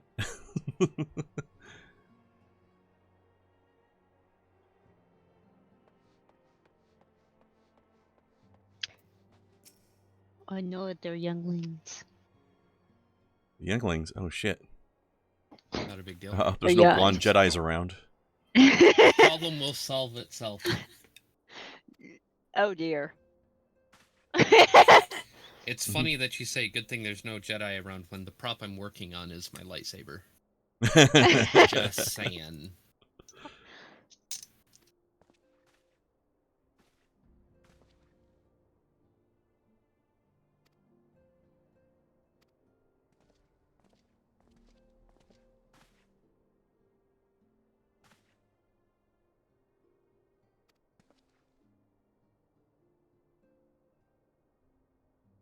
Speaking of pompadours.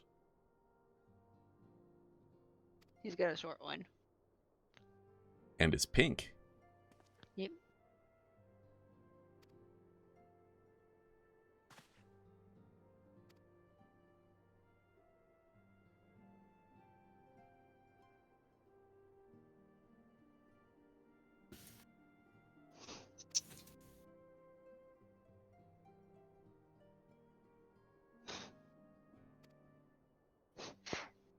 My character, of course, I'll happily go and kick your butt. Mm-hmm. Oh, he's going to be given a good slapping.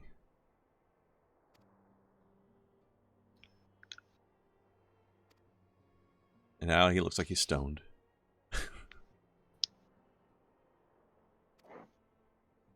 With my Lalafell, it was literally at knee level. It was it was interesting.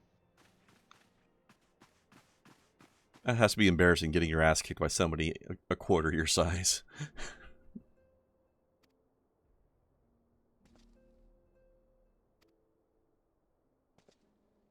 Also, whenever he flexes, it looks like he's trying to squat up poop.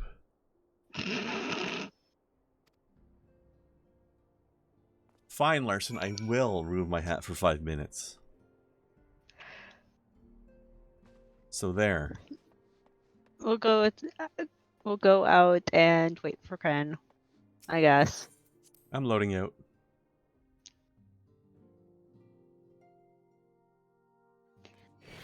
Hey, you made it. Yeah. I did. You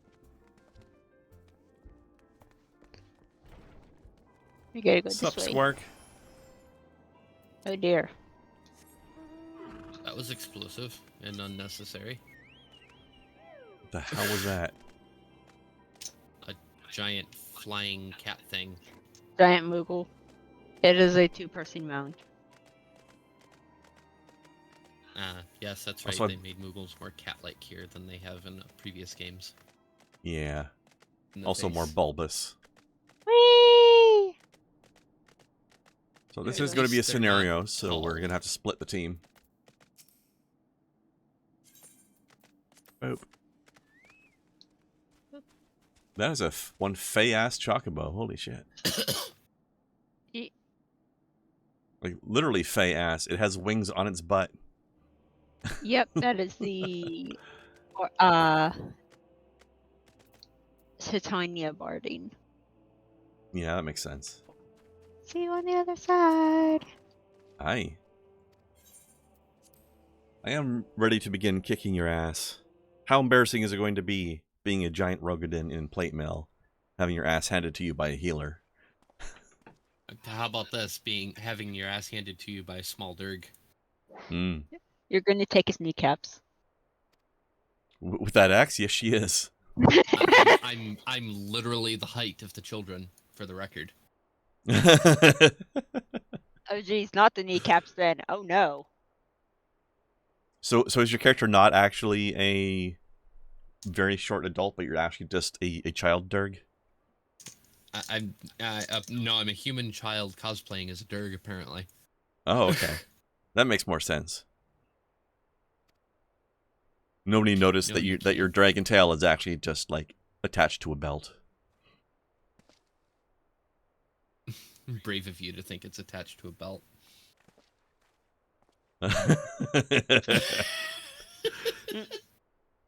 Oh my.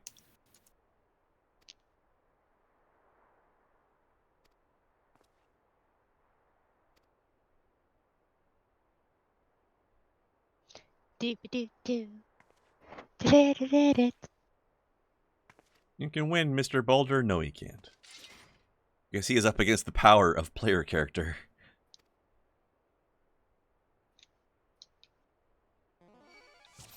It's cute though, dude. Also, I love that combat begin music.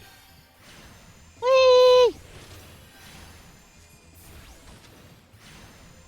Classic Final Fantasy fight music.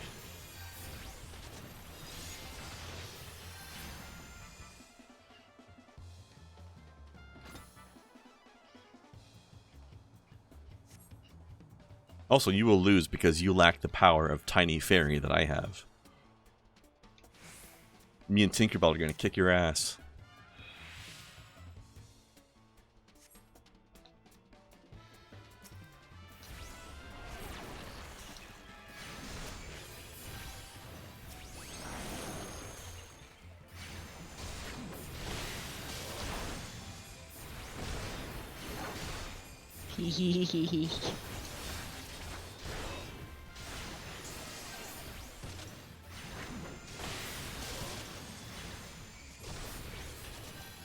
You know you're in trouble when you're fighting a healer and the healer is just face tanking your danger puddles.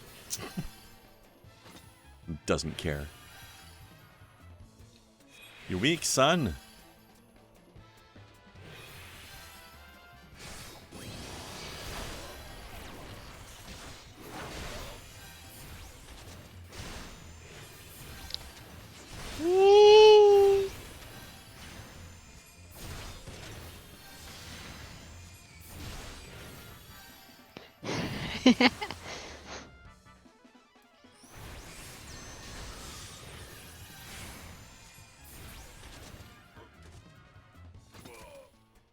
Okay, the pink-haired chick in the black armor is kind of cute. Larson, you understand you can ask people for their top 3 Final Fantasy battle themes without threatening violence on them, right?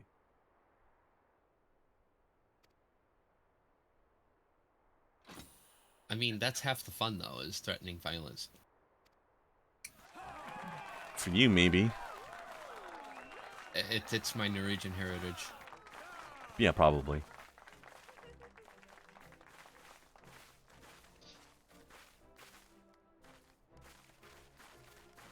Also, I don't really remember them all in enough detail, but I know that the first game is definitely one of them, because that is some classic-ass shit. To Xanarkand is a favorite of mine. Definitely a top 3. One of the few Final Fantasy songs that actually had screamo death metal in it, No, which is cool. He's saying the battle themes, not just songs in general. Right, but that is a theme, and it is a theme through that entire part. It is... Oh, it plays during the fights too? Okay. Yes, it is considered the... It is considered the main theme of 10. Fair.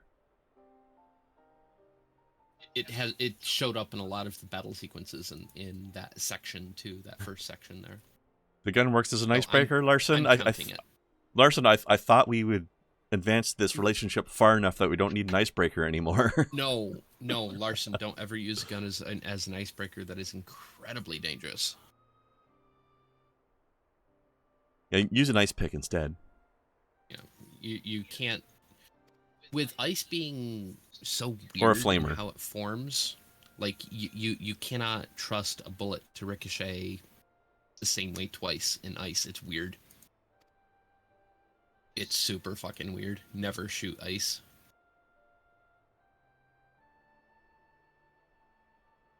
It's one of the sketchiest shit you can shoot as a target. I'll shoot steel before I shoot ice, and I won't shoot steel. So there you go.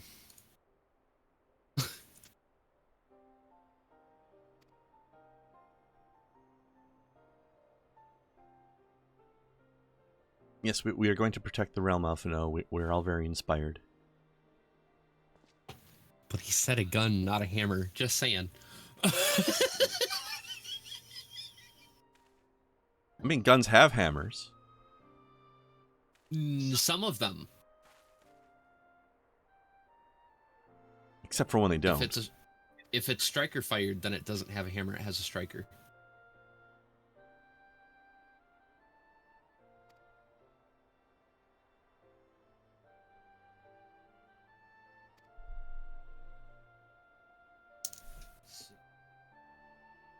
Oh, my Beretta is striker fired. I'm pretty sure my Keltec is striker fired too. But overall, the majority of my guns are hammer fired. Interesting. I need more striker fired. narrowed it down to random encounter themes, but I'm already 1/3 done. Don't change the rules on me, Jesus.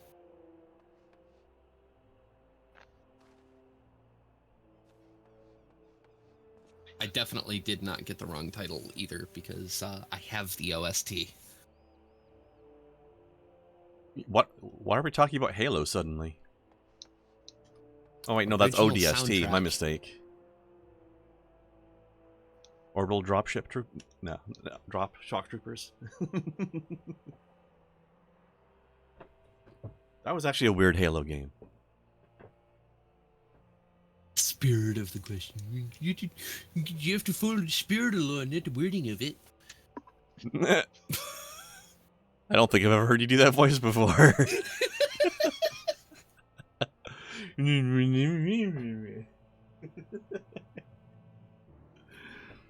Okay, fine. Random encounter themes.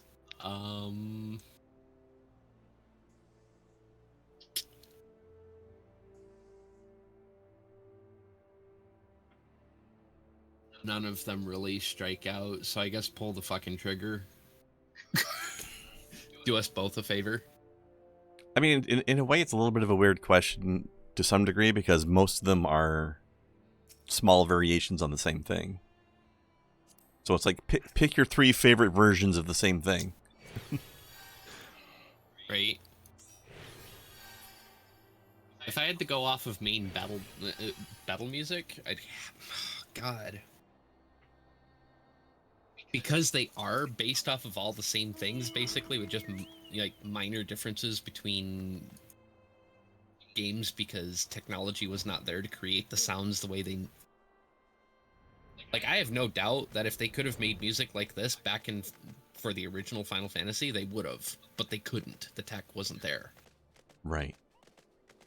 That's why that's part of what makes things like the Final Fantasy VII remake so good, because it's just like, this is more like what we wanted it to have been all along, kind of thing. At least, but presentation-wise.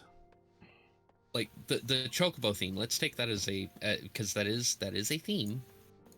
It's practically identical to the from the very first time it ever showed up. It's just higher definition. So, although if we want to talk about random encounter themes, that's tough. If we want to go random encounter theme adjacent, the 7 remake definitely had one of the best renditions ever of the "You Won the Battle" music, the Tears of Tango of Tears song, when they turned it into an actual tango. Right. That was pure fire. That was so good. And they also found a way to incorporate it into the game world to be something that actually the characters hear. In at least in one particular situation, which was the battle arena. Here's a fucking hot take. Yeah? Final Fantasy game with the best overall music theme? 10. It had so much good music in it. And even understanding that, you know, the different cloisters were all, again, variations of the same overall theme music. With Shiva being the best of them. Again, sorry. If you disagree, you're wrong. How unlike you to say, Kai. Overall, I would say that if you were to go off of just best music in the series, 10. Excluding this one because this game is so much more... This game is so massive compared to all of the other Final Fantasy games. At the risk of sounding like too many other people, I would have to say overall I would go with 7. And to answer your question there, Larson, I have listened to the battle themes from 7 and 10 right next to each other, and I will tell you that they sound similar, yes.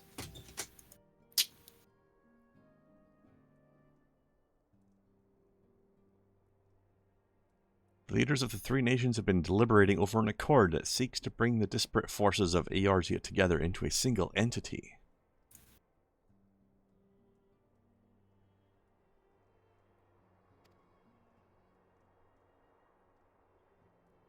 While the purpose of this hypothetical organization is undisputed, the logistics of its formation have become the source of endless debate.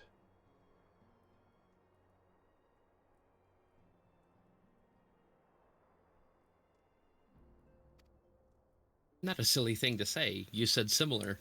I said similar. Never said identical. Nobody said identical.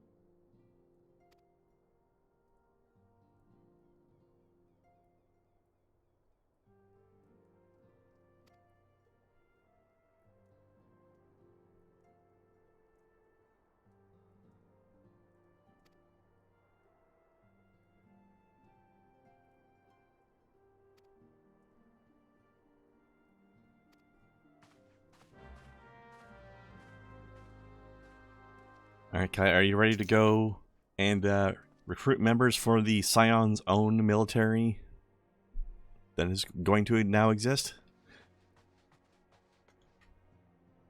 I don't understand why we would do these things. We have me. You can't be everywhere at once. I don't need to be everywhere at once. I'm powerful enough to take them all at once. All on at once. Wow, I can fucking speak. I mean, I'm impressed if you can fight people from multiple different countries at the same time from one location. ICBMs.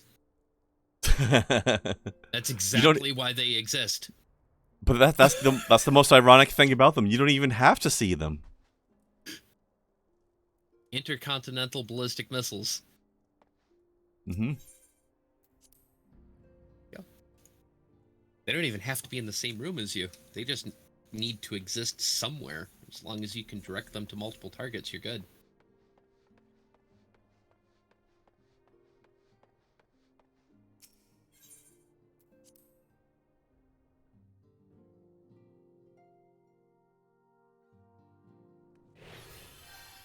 Alright. Hero. Hero. That man's name is Blozong.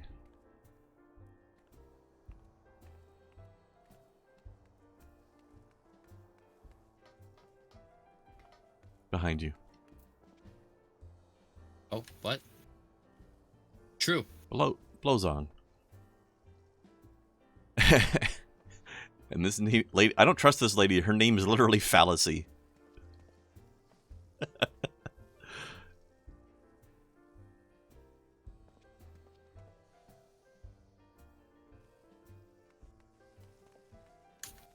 Do not trust.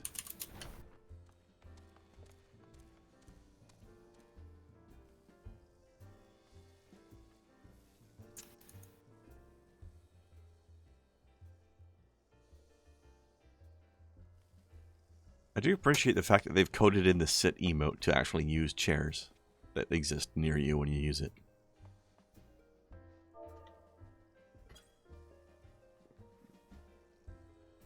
Also, my pack that's hanging off my belt is going through the chair. But oh well. Can't be perfect, right? Right. Hi, Snoo. Hi-oh. I return. We're just sitting here and not trusting this lady in the corner. Oh. Her name is Fallacy. I don't trust her.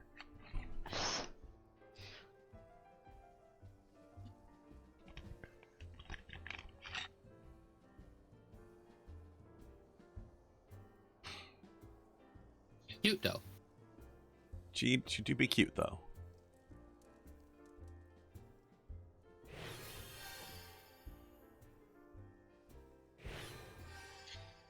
Also, Kai doesn't want to form a Scion's military because she just wants to fight the entire world personally. Oh. That's very half the battle, Kai the other bird. half is violence, and I'm really good at that.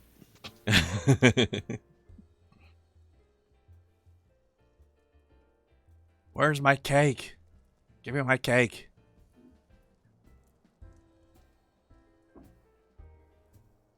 Or my Archon loaf. Actually, no, I don't want that. Yeah, no, let's not. That's stuff is. It's a food later in the game that is meant to be. It is scientifically engineered to be as nutritious as possible. But it tastes like shit. While completely forgetting about the concept of flavor. I don't know if it tastes like shit so much as it's just bland as fuck. One or the other. Larson, no. No fallacy for you. In the crafting and in the Endwalker crafting stuff, you find out what Archon loaf is actually made out of. No thanks. I will prefer to remain ignorant. Okay. Nope. Remaining ignorant. I want to know. Okay, go ahead. Okay, pieces of fish should not belong in freaking bread. Why not? I remember that quest. Is it made from real Archons? No Wednesday Addams, it is not. That we know of. So just the regular return then? The regular what? You disappeared. Limsa. Oh, it didn't offer to teleport you with me? No. Oh, maybe it was because you're sitting. Yeah, I'm do sitting the teleport to and Limsa. it did. Not the regular return, the teleport button. It told me that I've been offered, but I never got the pop-up. Oh, wait. That's weird. There we go. It popped under, rather. Weird. Very strange. It's because we There's were nothing sitting. wrong with fish and bread. I wonder what Dylan Hollis could do with that. With the multitude of other things that go in there.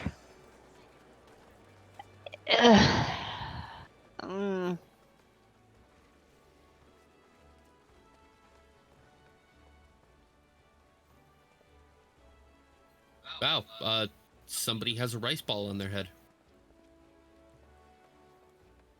As you do.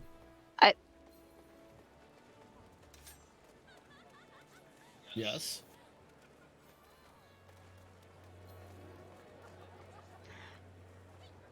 Are you sure they were? That wasn't the snowman head, because that might have been. That was weird. Huh? It honestly looked more like a Tonberry head, just dyed white. Maybe. That's weird. Okay. That sounds likely, actually. Speaking of Tonberries, this guy's wearing the Tonberry outfit without the head. Where? Over this way. Nya. I'm looking. There's a Krendar. There, this guy. That's the Tonberry robe. I dig it. I also dig the pet train. Yes. I kind of want a pet train. That's kind of cool. And it just rammed him in the ass. Time to leave. Okay then. On that note. Zooted guy.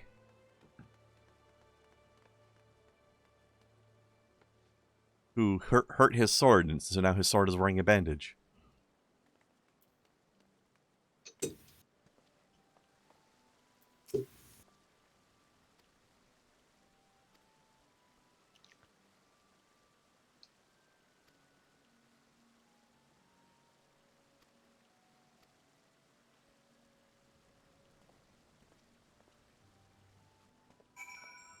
Right, recruitment drive, begin. Let me see. I gotta go upper decks. They're all over the place there, so I might as well just start here.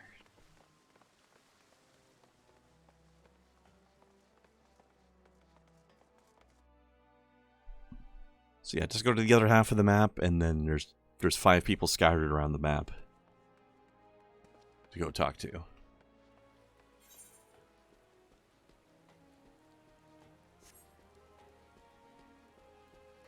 Although I don't understand why in the fuck our character is so stupid as to try to recruit the head of the military of this nation. I think they're going to be a little bit too busy with their current duties to help us out.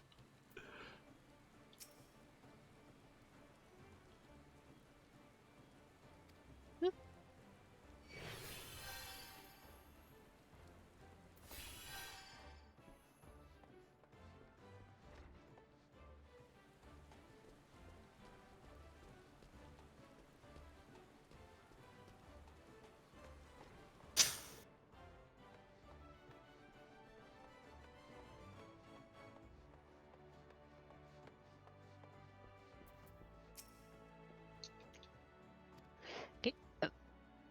Just gonna go down the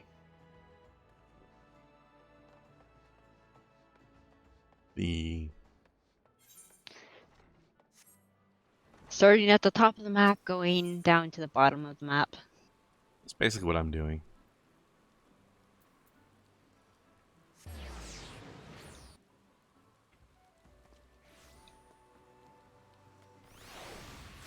Trying to get you around the... Okay.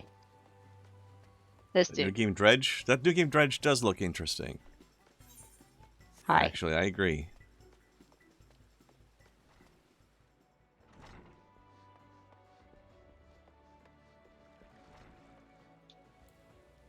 Fucker. Sounds like a very interesting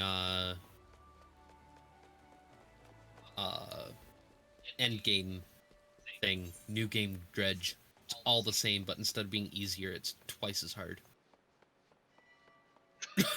Instead of New Game Plus. Yeah. New Not game only minus. do you lose everything, you get the stuff you get is half the usefulness. It's weird. I don't know. That reminds me of that game idea they had during that one Amnesia Fortnite that I talked about before, where instead of leveling up and gaining new powers, you start as a goddess and you have to progress by losing powers as you go. I thought that was kind of a neat idea.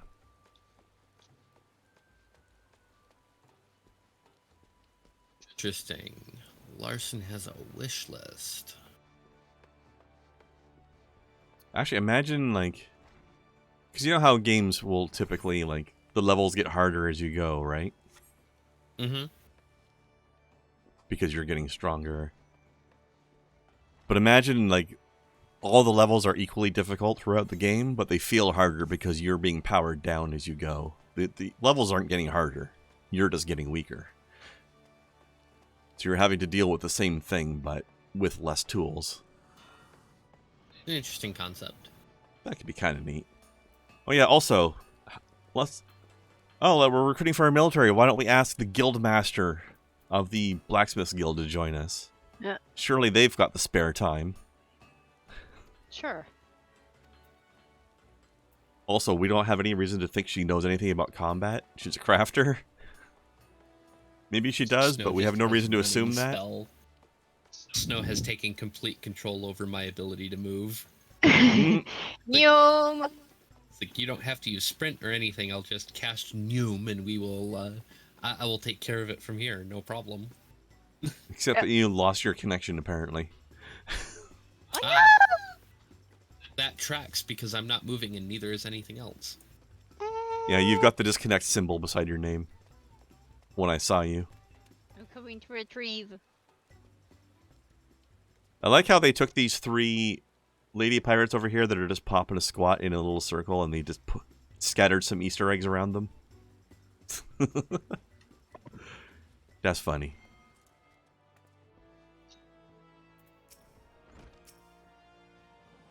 Alright, seeing as it's going to make me wait, I'm going to step off for a second. Sure, go ahead. Might as well. Because I tried to log in and it said, you are not properly logged out. No shit. So I will be right back. Yeah. Fair.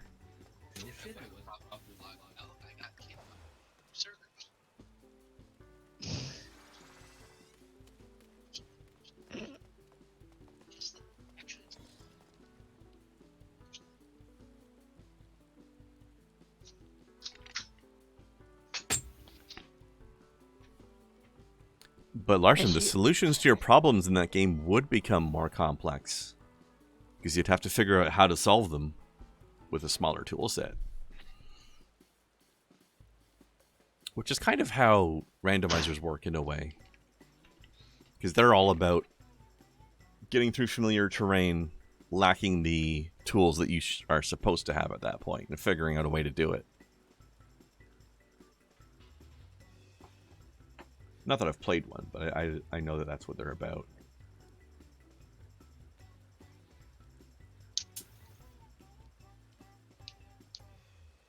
I want to play one at some point. Somebody should just like make an official randomizer that you can just get, rather than having to do ROM hacks and stuff.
That's spicy.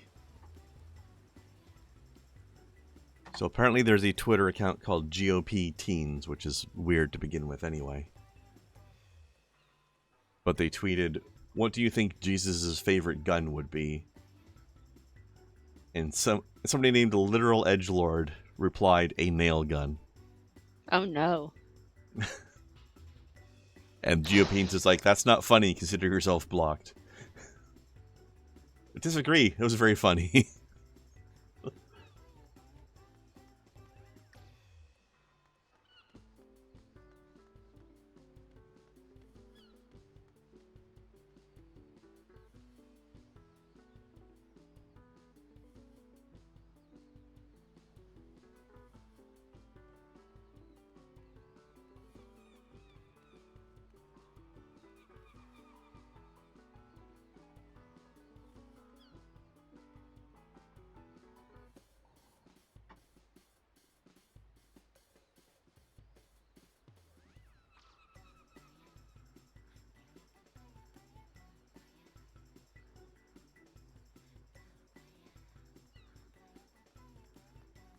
Larson, I think you and I might have different definitions of fun. That just sounds like a giant pain in the ass. But at least having the blacksmithing skills allowed you to pull that off.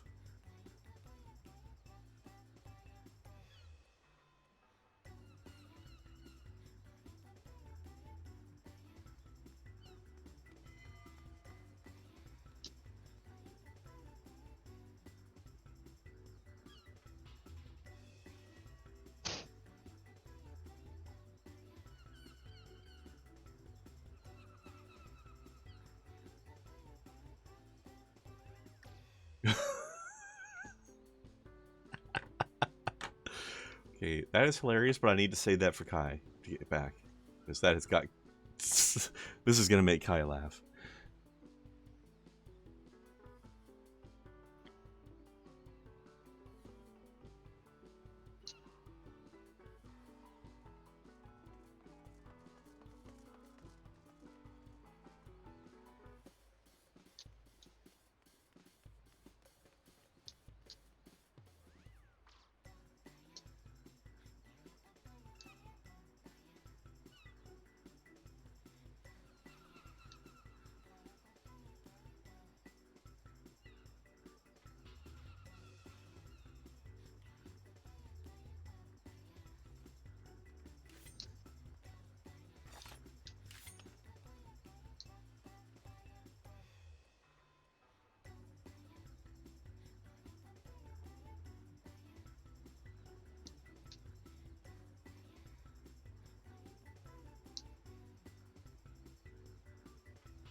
Looks like it finally logged her out, at least.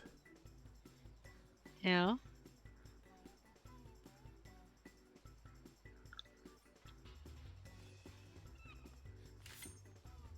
You could probably pop over and get her back in the queue, actually.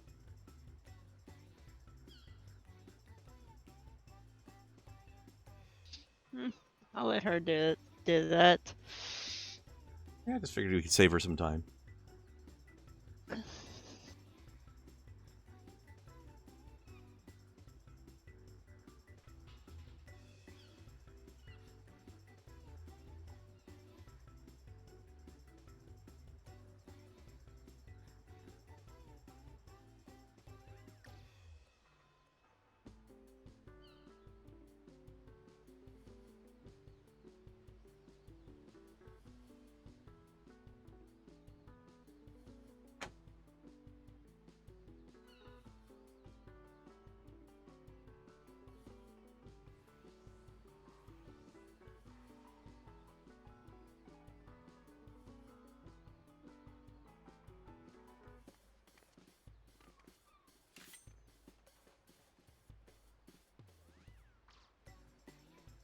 Dude, you need to see something horrible now, Larson. What's happening now? Kai is doing a thing.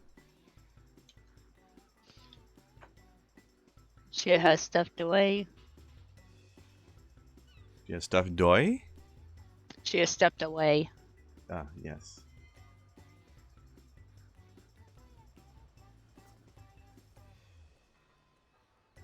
Well, that was a Reaper. Yep.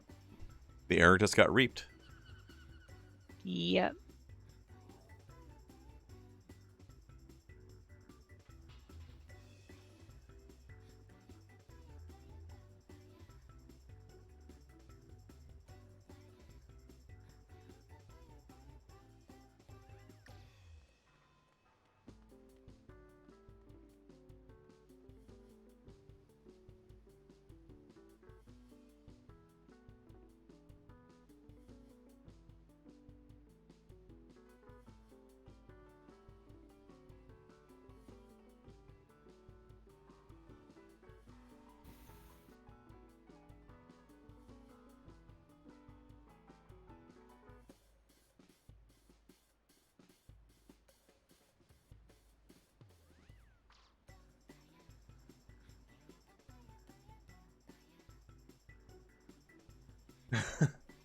Respect people who wear glasses. They paid money to see you.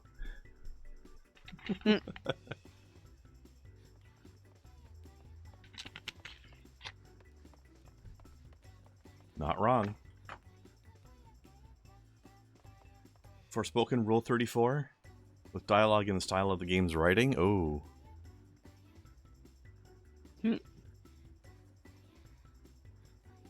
I mean, there's the problem. They tried putting in dialogue in their Rule 34. First mistake.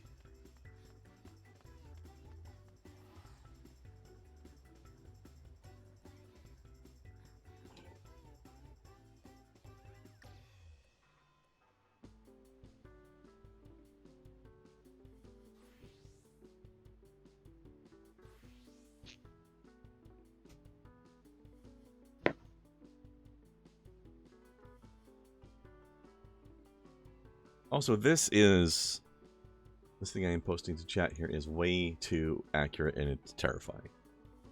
The Amazon Mimic. Yeah.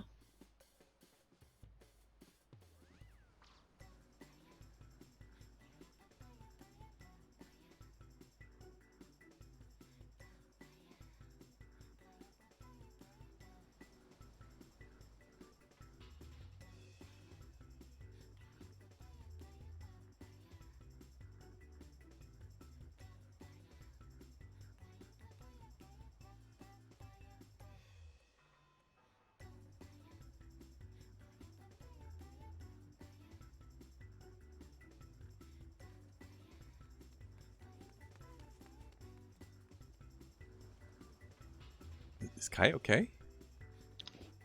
No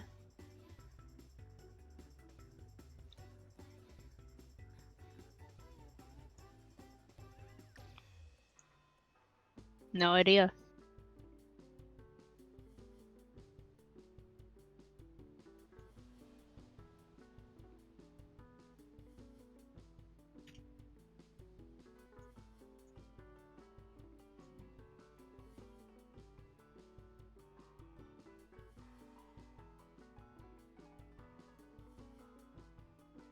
Larson, I played a game where something very similar to that happened. I forget which game it was.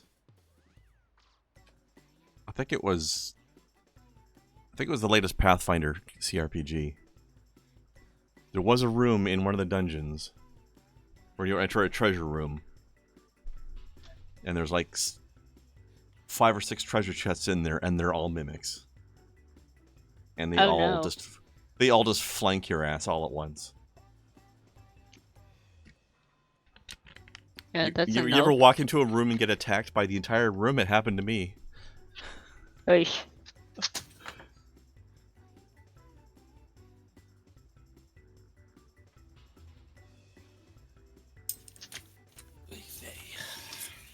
She lives. Love it when people just won't stop. Now I have a 30 queue.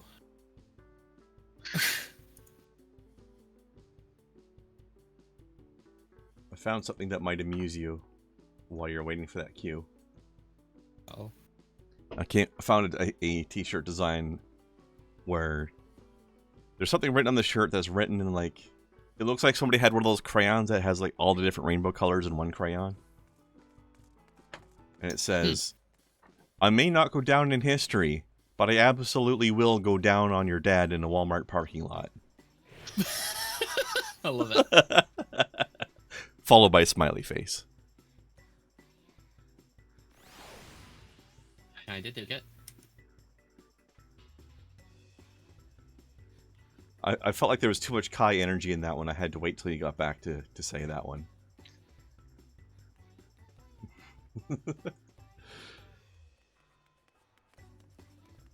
Also, I found the Amazon box mimic. That is terrifying.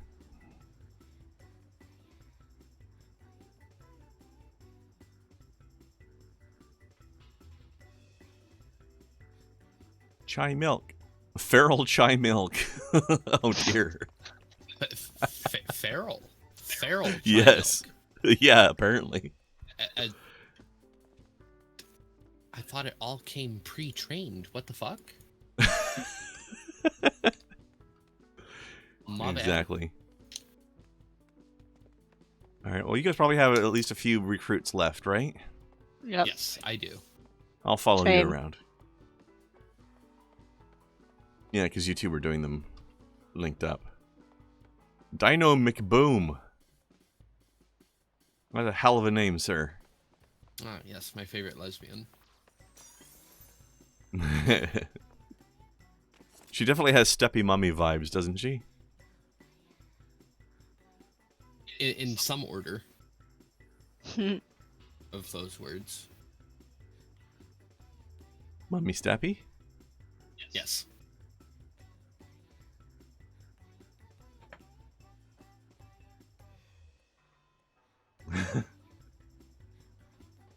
I built this while tripping. I have no idea what it does, and I'm not going to try it either. Buy it for $75.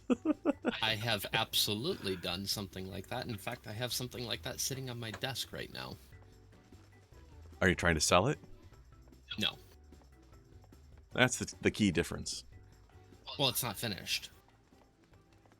Are you going to sell it? Not knowing what it does. Maybe, if I ever get tripping enough to finish it.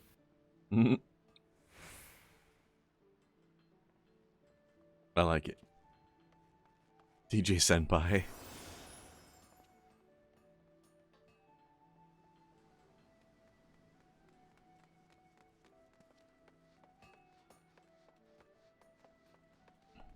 Alright, you old confuser, I'm getting tired of this. How long does it take to fucking install an update? Depends what you're updating, I guess. Windows.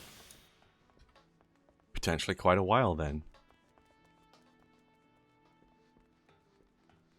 I think it's because it's really bad at working when it's I wonder if it's set up. Ooh. Do you remember this guy here, by the way? His dialogue should help you remember who this guy is. if you don't already.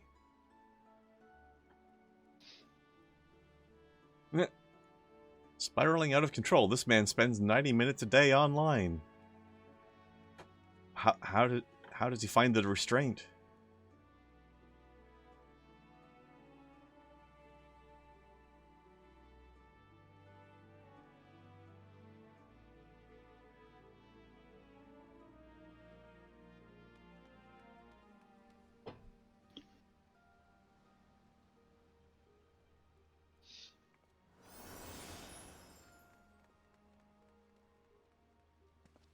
So, did you remember him, Kai? Yes.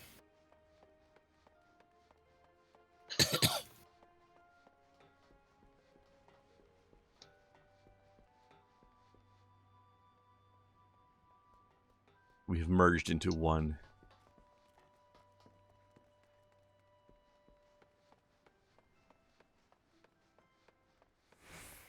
It's like the early Final Fantasy games where the characters all merged back into one sprite when you're walking around on the map.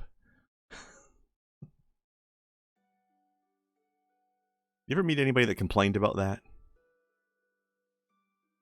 Complained about what? Sorry?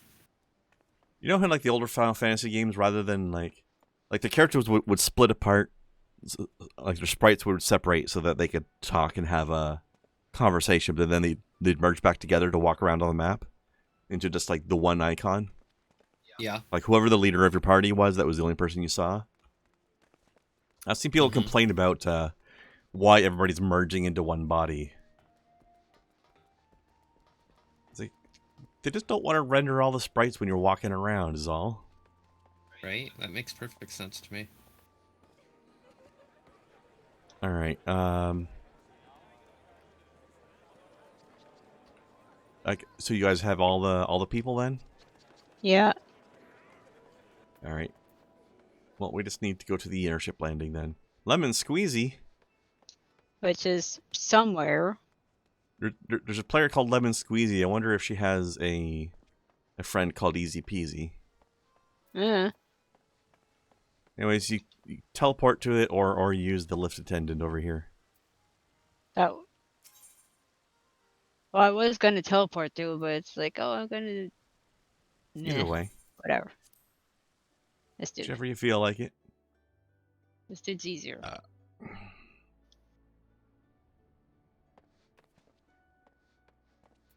Yes, airship landing, please.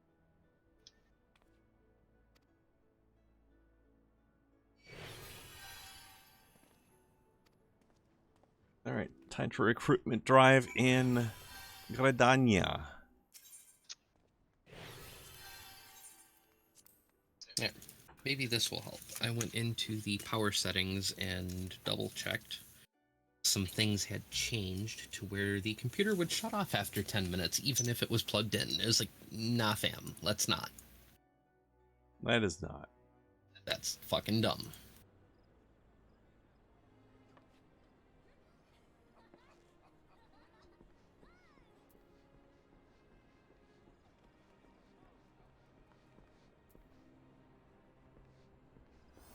To Gradania. Gradania. Puss in Boots. Wonder how many characters are named Puss in Boots in this game. Also, Larson, why did that guy wiggle into a tiny hole in the ground? That is a weird little gif thingy.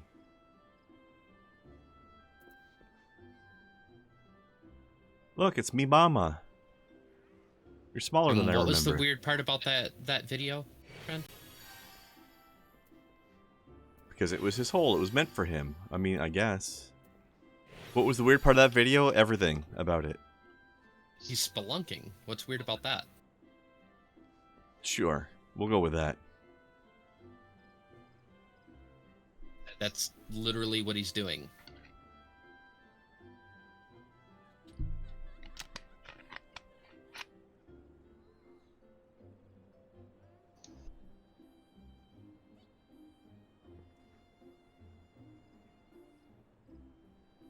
Why is that a sure we'll go with that when that's precisely what's going on? Eh. I mean, I think I would prefer to be able to see where the fuck I was going, personally, but maybe I'm the weird one. Oh, you never go down one of those head first. It's a good way to fucking die. I would never go down one of those, period. Then you wouldn't go spelunking. Which is fine. Probably not. Because that...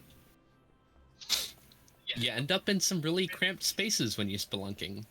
Been there, done that. Have you? Yes.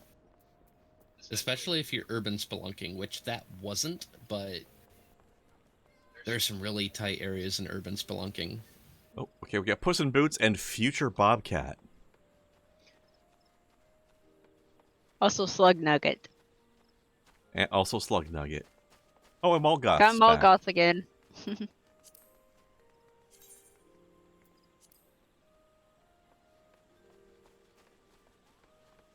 Snow is not urban spelunking material. Oh, here's another elephant person. Well, plenty of tight spaces, not for spelunking.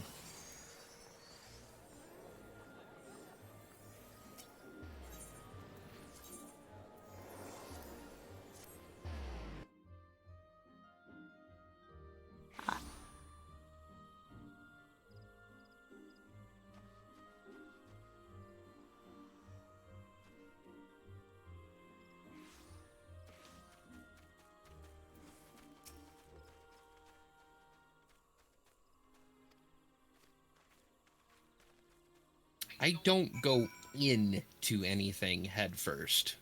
Just saying. I mean, nothing you can't turn around and exit easily. Even then, like I said, there's a reason why that's a good way to die, is to go into one of those holes head first. If you do get stuck for any period of time, all of your blood's rushing to your head. Right, exactly. That will kill you immediately. Mm-hmm. Well, not immediately, but you'll end up immediately dead. But it will do so. Big chuckle. I should say you are at immediate risk for death. I mean, the instant you're stuck, your fate is sealed. Not as sealed as you might think, if you can. Unless somebody can unstuck you. Yeah. Right. Or if you can unstuck yourself, as I've done a couple times. I don't suggest doing either of these activities without a second or third, because if something goes horribly wrong, you're gonna want help. Or even worse, if something goes horribly awry. Look at all of the stories and movies that we've gotten from people who, even people who had to cut off their own fucking limbs to get unstuck from where they were. Well, what was the problem? They were out there alone. Mm-hmm. Why did you have to cut off your limbs, sir, and get a movie made out of you? Because you were out doing something alone. Because you did a stupid. And now you're famous and rich. This doesn't seem fair to me. Hello, Uncle G. In fact, but yes, this I agree. Seems especially unfair. Let us stop making people rich and famous for doing a stupid. Slam jammin'. Too late. Jackass already happened. Heyo, you're not wrong there. Also, why the fuck are we recruiting this dumbass? Why? 'Cause...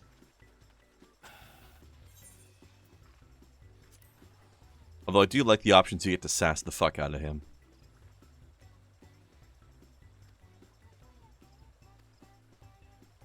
Just be silent protagonist. Yeah. Decided to pick the second option. I like how they do the silent protagonist thing in this game, because technically your character does talk to other people sometimes, but as the player we never get to actually hear our own voice. We don't know what we're saying. Kinda hate. I wish they did voice lines for the character. Wouldn't have been that hard. Yeah, it would be nice. They give us the option to pick a voice when we create our character. Come on. Yeah, but then do nothing with it. Yeah, that's just for our in-combat yelling noises. Honestly, though, I don't blame them, because they would have to do like how many races are in the game? Times 2 or more. They would have to re-record the same voice lines over and over and over and over again. That would really suck. I don't blame them for not doing it. It would be nice, but I do. I absolutely blame them for not doing I don't blame them for not wanting to pay a male and female actor to do all the lines for Lalafell, all Lalafell voices, and then 2 more actors to do all the Ellison voices, and then 2 more actors to do all the Rogadin voices. No. I absolutely can blame them for that. And will. I choose to.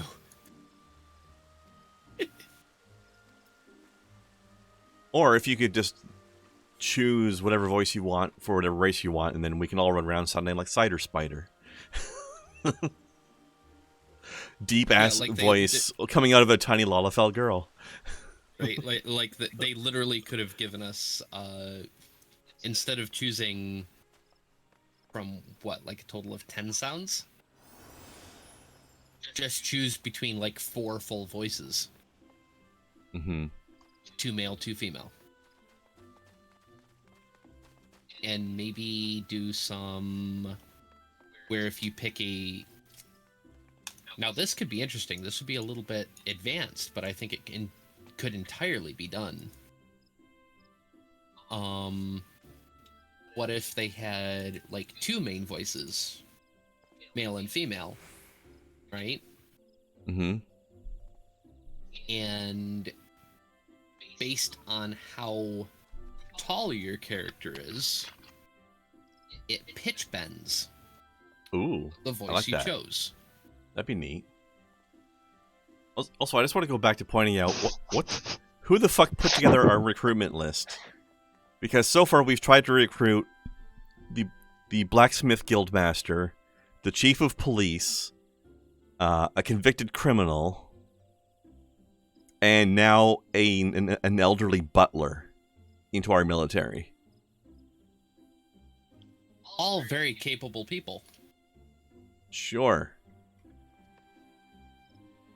Hey, I mean, if you need... the chief of police is probably very capable. You just don't have the fucking time for it.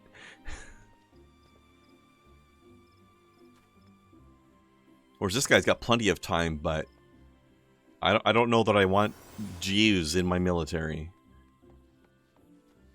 Oh, somebody's got to make the food. Yeah, Tataru.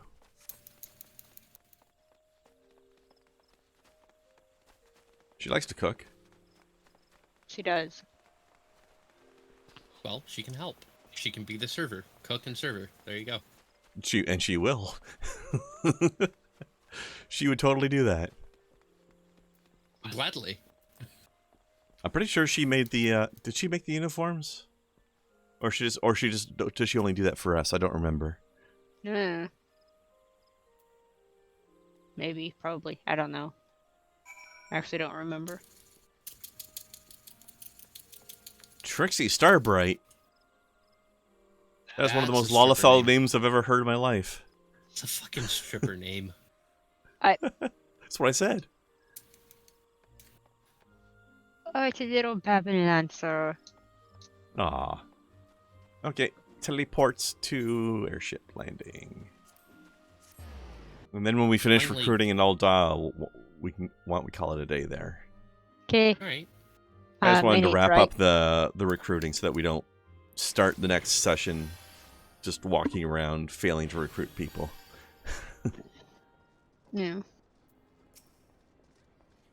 Don't look over here, Snow. Oh dear. Or do. Just don't break my eardrums when you laugh. Uh-oh. Okay. I'm cleaning out one of my pipes. And it's a long, straight pipe that is mostly hollow, and I have a long, straight pipe cleaner for such a thing, and because of the fact that these things are both long and straight, the cleaning action is rather lewd. Hot. I figured that's what you were doing. And then to Alda? Yep. And then take the lift to the Hustings Strip. Steam is having Lovecraftian days. Secret World is being highlighted. Good. I'm pretty sure at least one or the two of the games that were being highlighted for that has absolutely nothing to do with Lovecraft whatsoever, though. Like, not even in style. But I don't remember what it is now. I would love to see a list of these things and a list of these things that aren't actually these things with your opinions as to why. Fair. I should go and find the list. But yeah, I ask you to do this because the only other person that I would trust with this kind of question would probably be Gurley, and we're really not on a basis where I would feel comfortable asking her. You feel like it would be kind of coming out of nowhere, huh? Yeah, it'd be really fucking weird for me to do it. All right, I'll pass the question on to her.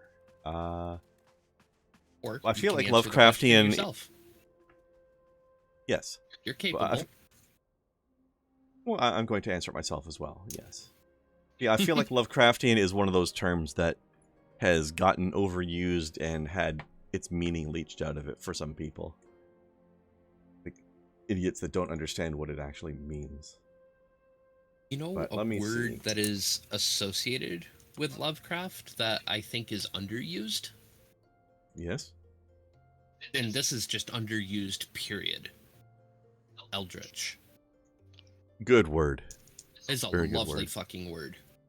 In fact, the only time you ever really hear it is when it's associated with Lovecraft. So there's an association with the word and the author, and it's not fair to the word, really.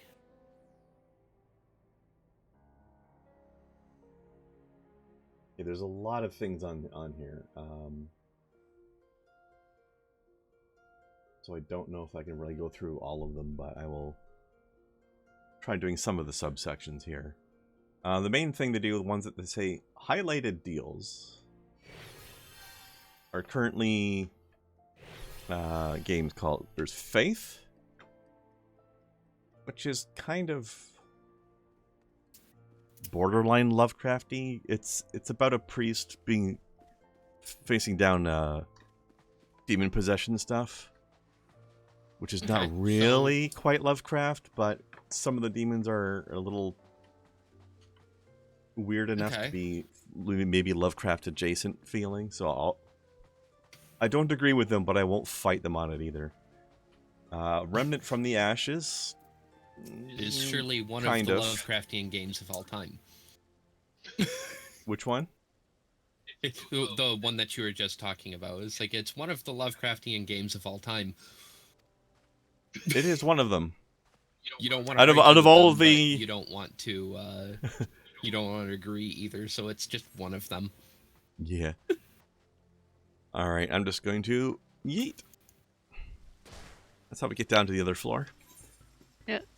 But yeah, out of all of the Lovecraftian games I've ever played in my life, that was one of them. Okay, so yeet. Yeet. Yeah. Yeet. Might as well. It's easier.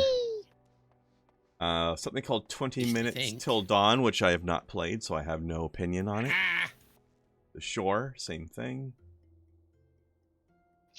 Stygian Reign of the Old Ones, that was very Lovecraftian. Like, it's literally just about Lovecraft stuff. And what was it called? Panarium, same thing. Stygian Reign of the Old Ones.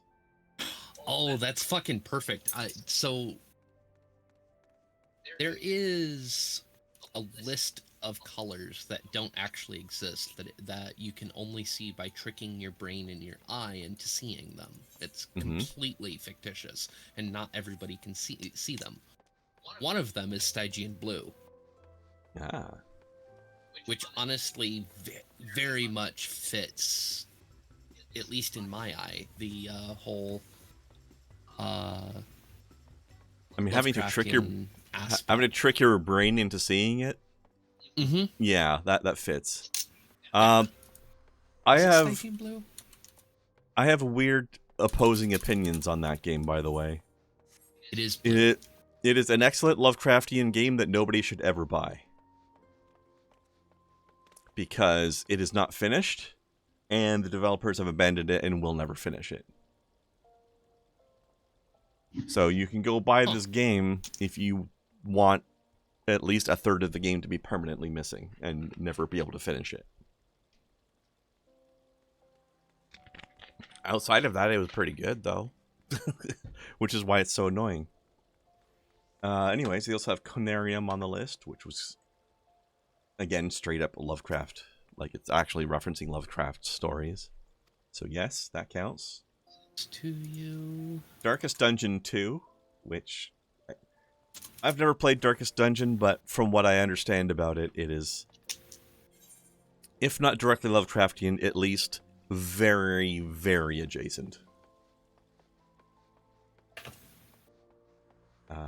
Lunacy. Don't know anything about that.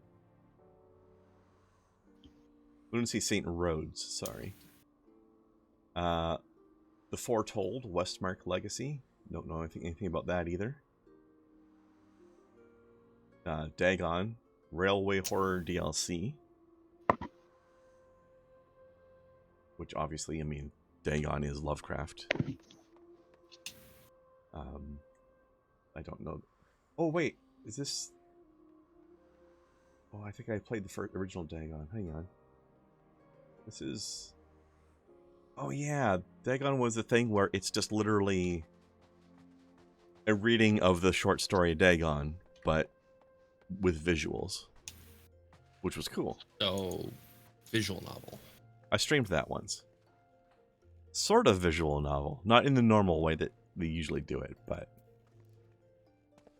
So also, good. we are continuing our hit parade of perfect recruit options by going and asking the random fashionista in the tailor shop if she wants to join our army. Good job. Well, why not? Makes sense to me. If AlphaNode created this list, I'm going to be very upset with him. Let's see. The Fold Ingression. Don't know anything about that.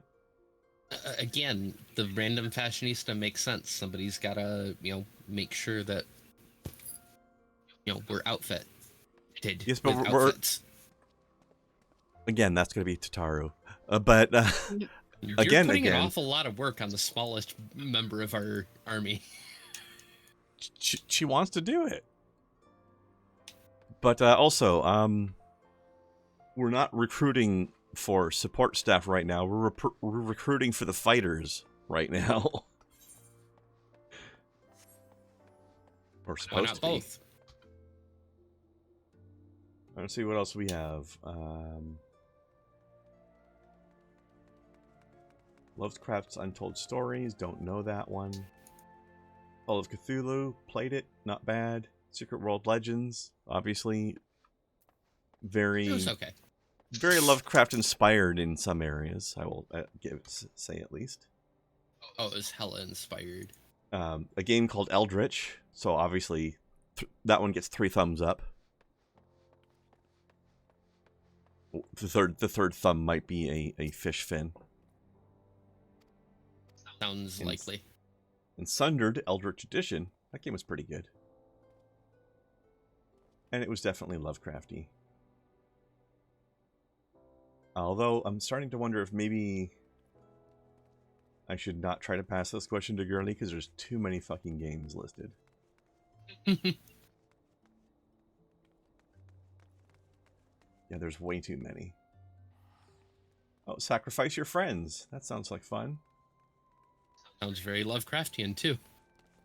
I think maybe when I was reacting to the original version of this list, I was looking at... Oh, here it is.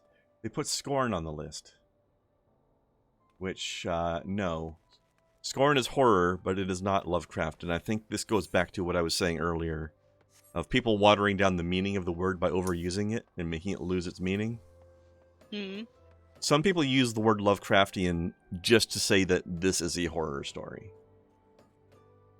Like, they don't understand what Lovecraftian actually means. Like, it's its own subgenre of horror. It's not all horror. Scorn is definitely a horror game, but it is not... It's not Lovecraft in any way. Although it is, like, weird body horror. Flesh goop. Ah. Yeah, it's Body horror Geiger-esque. flesh goop. That's a Yeah, Oh it's no. a sentence. collection of words. That was multiple words in a row. Yeah, I'm with Larson on this one. That Squirn is Geigerian. Oh, absolutely. Rather than Lovecraftian. Completely. So, anyways, unfortunately, I don't really have any hot takes for you on that question, but there may be some hot takes in there for some of the games I just haven't played. I don't know. The Chamber of Rule is what we're looking for. Yes. That is what the Royal Promenade is. Actually, there were some enemies towards the end of Sundered that were just literally Shoggoths. But outside of that, it wasn't super Lovecrafty until the Shoggoths showed up. The end of the game is Lovecrafty.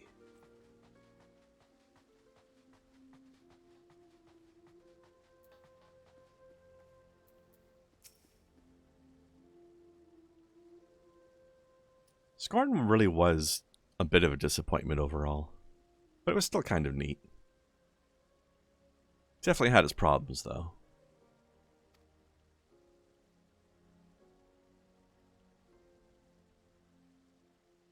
You saw Quake 1 in the list? I mean, okay, yes, the last boss... Okay, the last boss is called Shub-Niggurath, but is not really...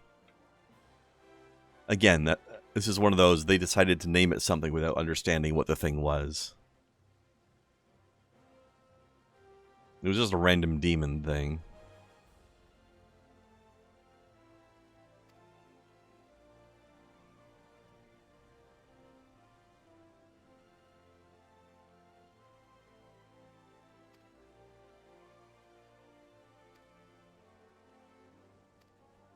Okay, so I believe out of our efforts we got, what, 4 or 5 recruits? Out of all the people we tried?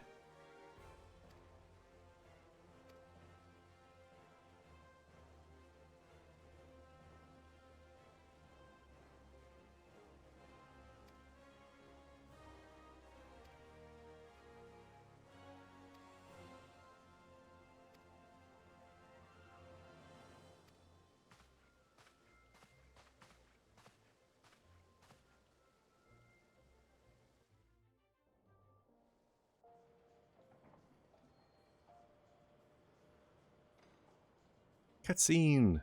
In your face!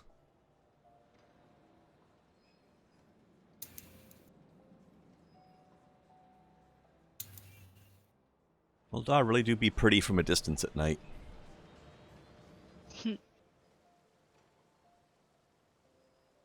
Right? Isn't that correct, littlest Sultana? Something like that, yeah.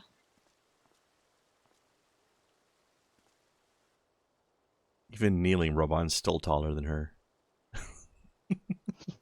General, what think you of Alfino's bold endeavor? The largest man and the smallest woman.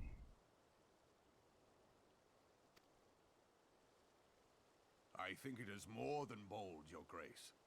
His organization would pave the way for a united Eorzea. Well do I understand his impatience, since facing the common threat of the Ultima weapon, our nations have seemed farther apart, not closer together.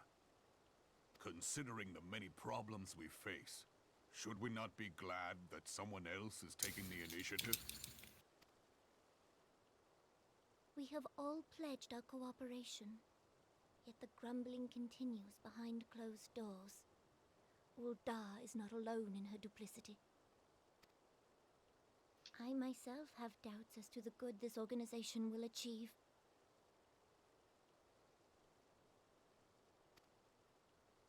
With the inclusion of the finest soldiers of the 3 grand companies, it promises to be a fearsome military body.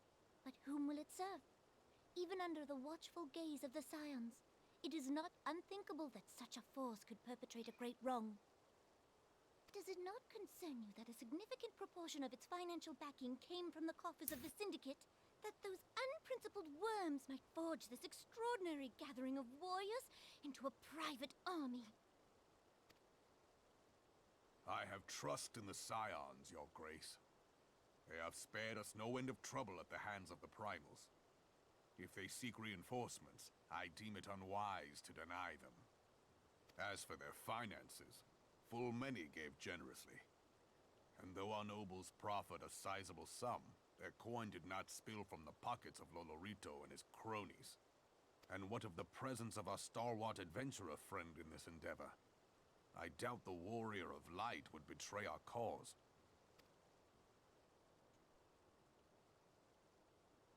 Yes, there is that, I suppose. Yet I have known people to change. Whether we will or no, the events of the age hurl us this way and that, like a dust devil skipping across the sands.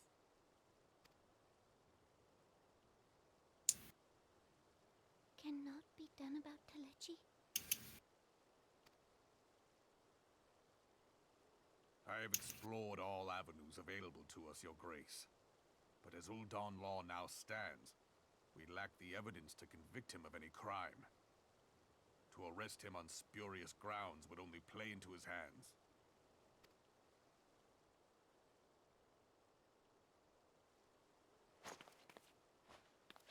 He has all but committed treason, and yet we can do nothing?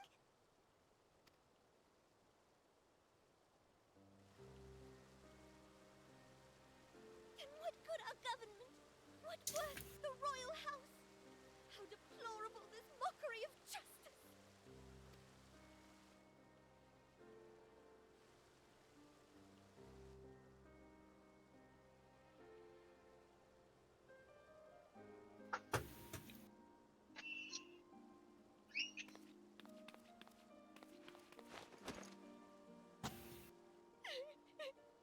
Aww.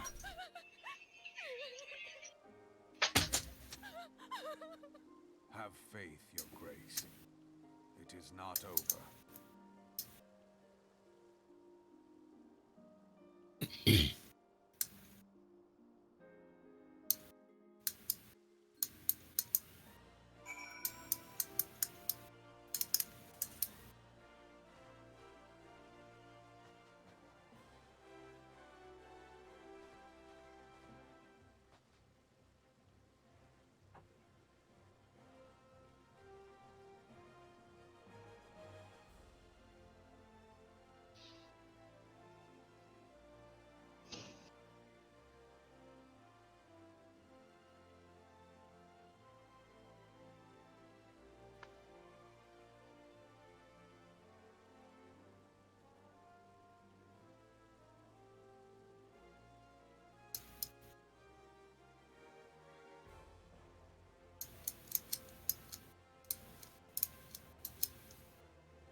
Weren't expecting that shit, were you?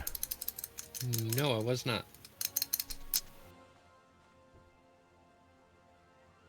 A cutscene got touching just completely out of nowhere.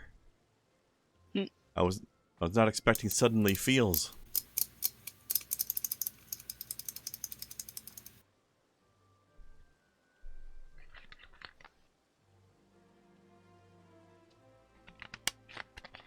She's got a good point though. Yeah.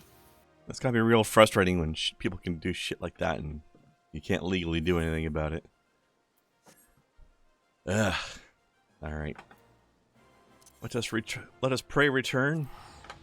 And then might as well log out from over there.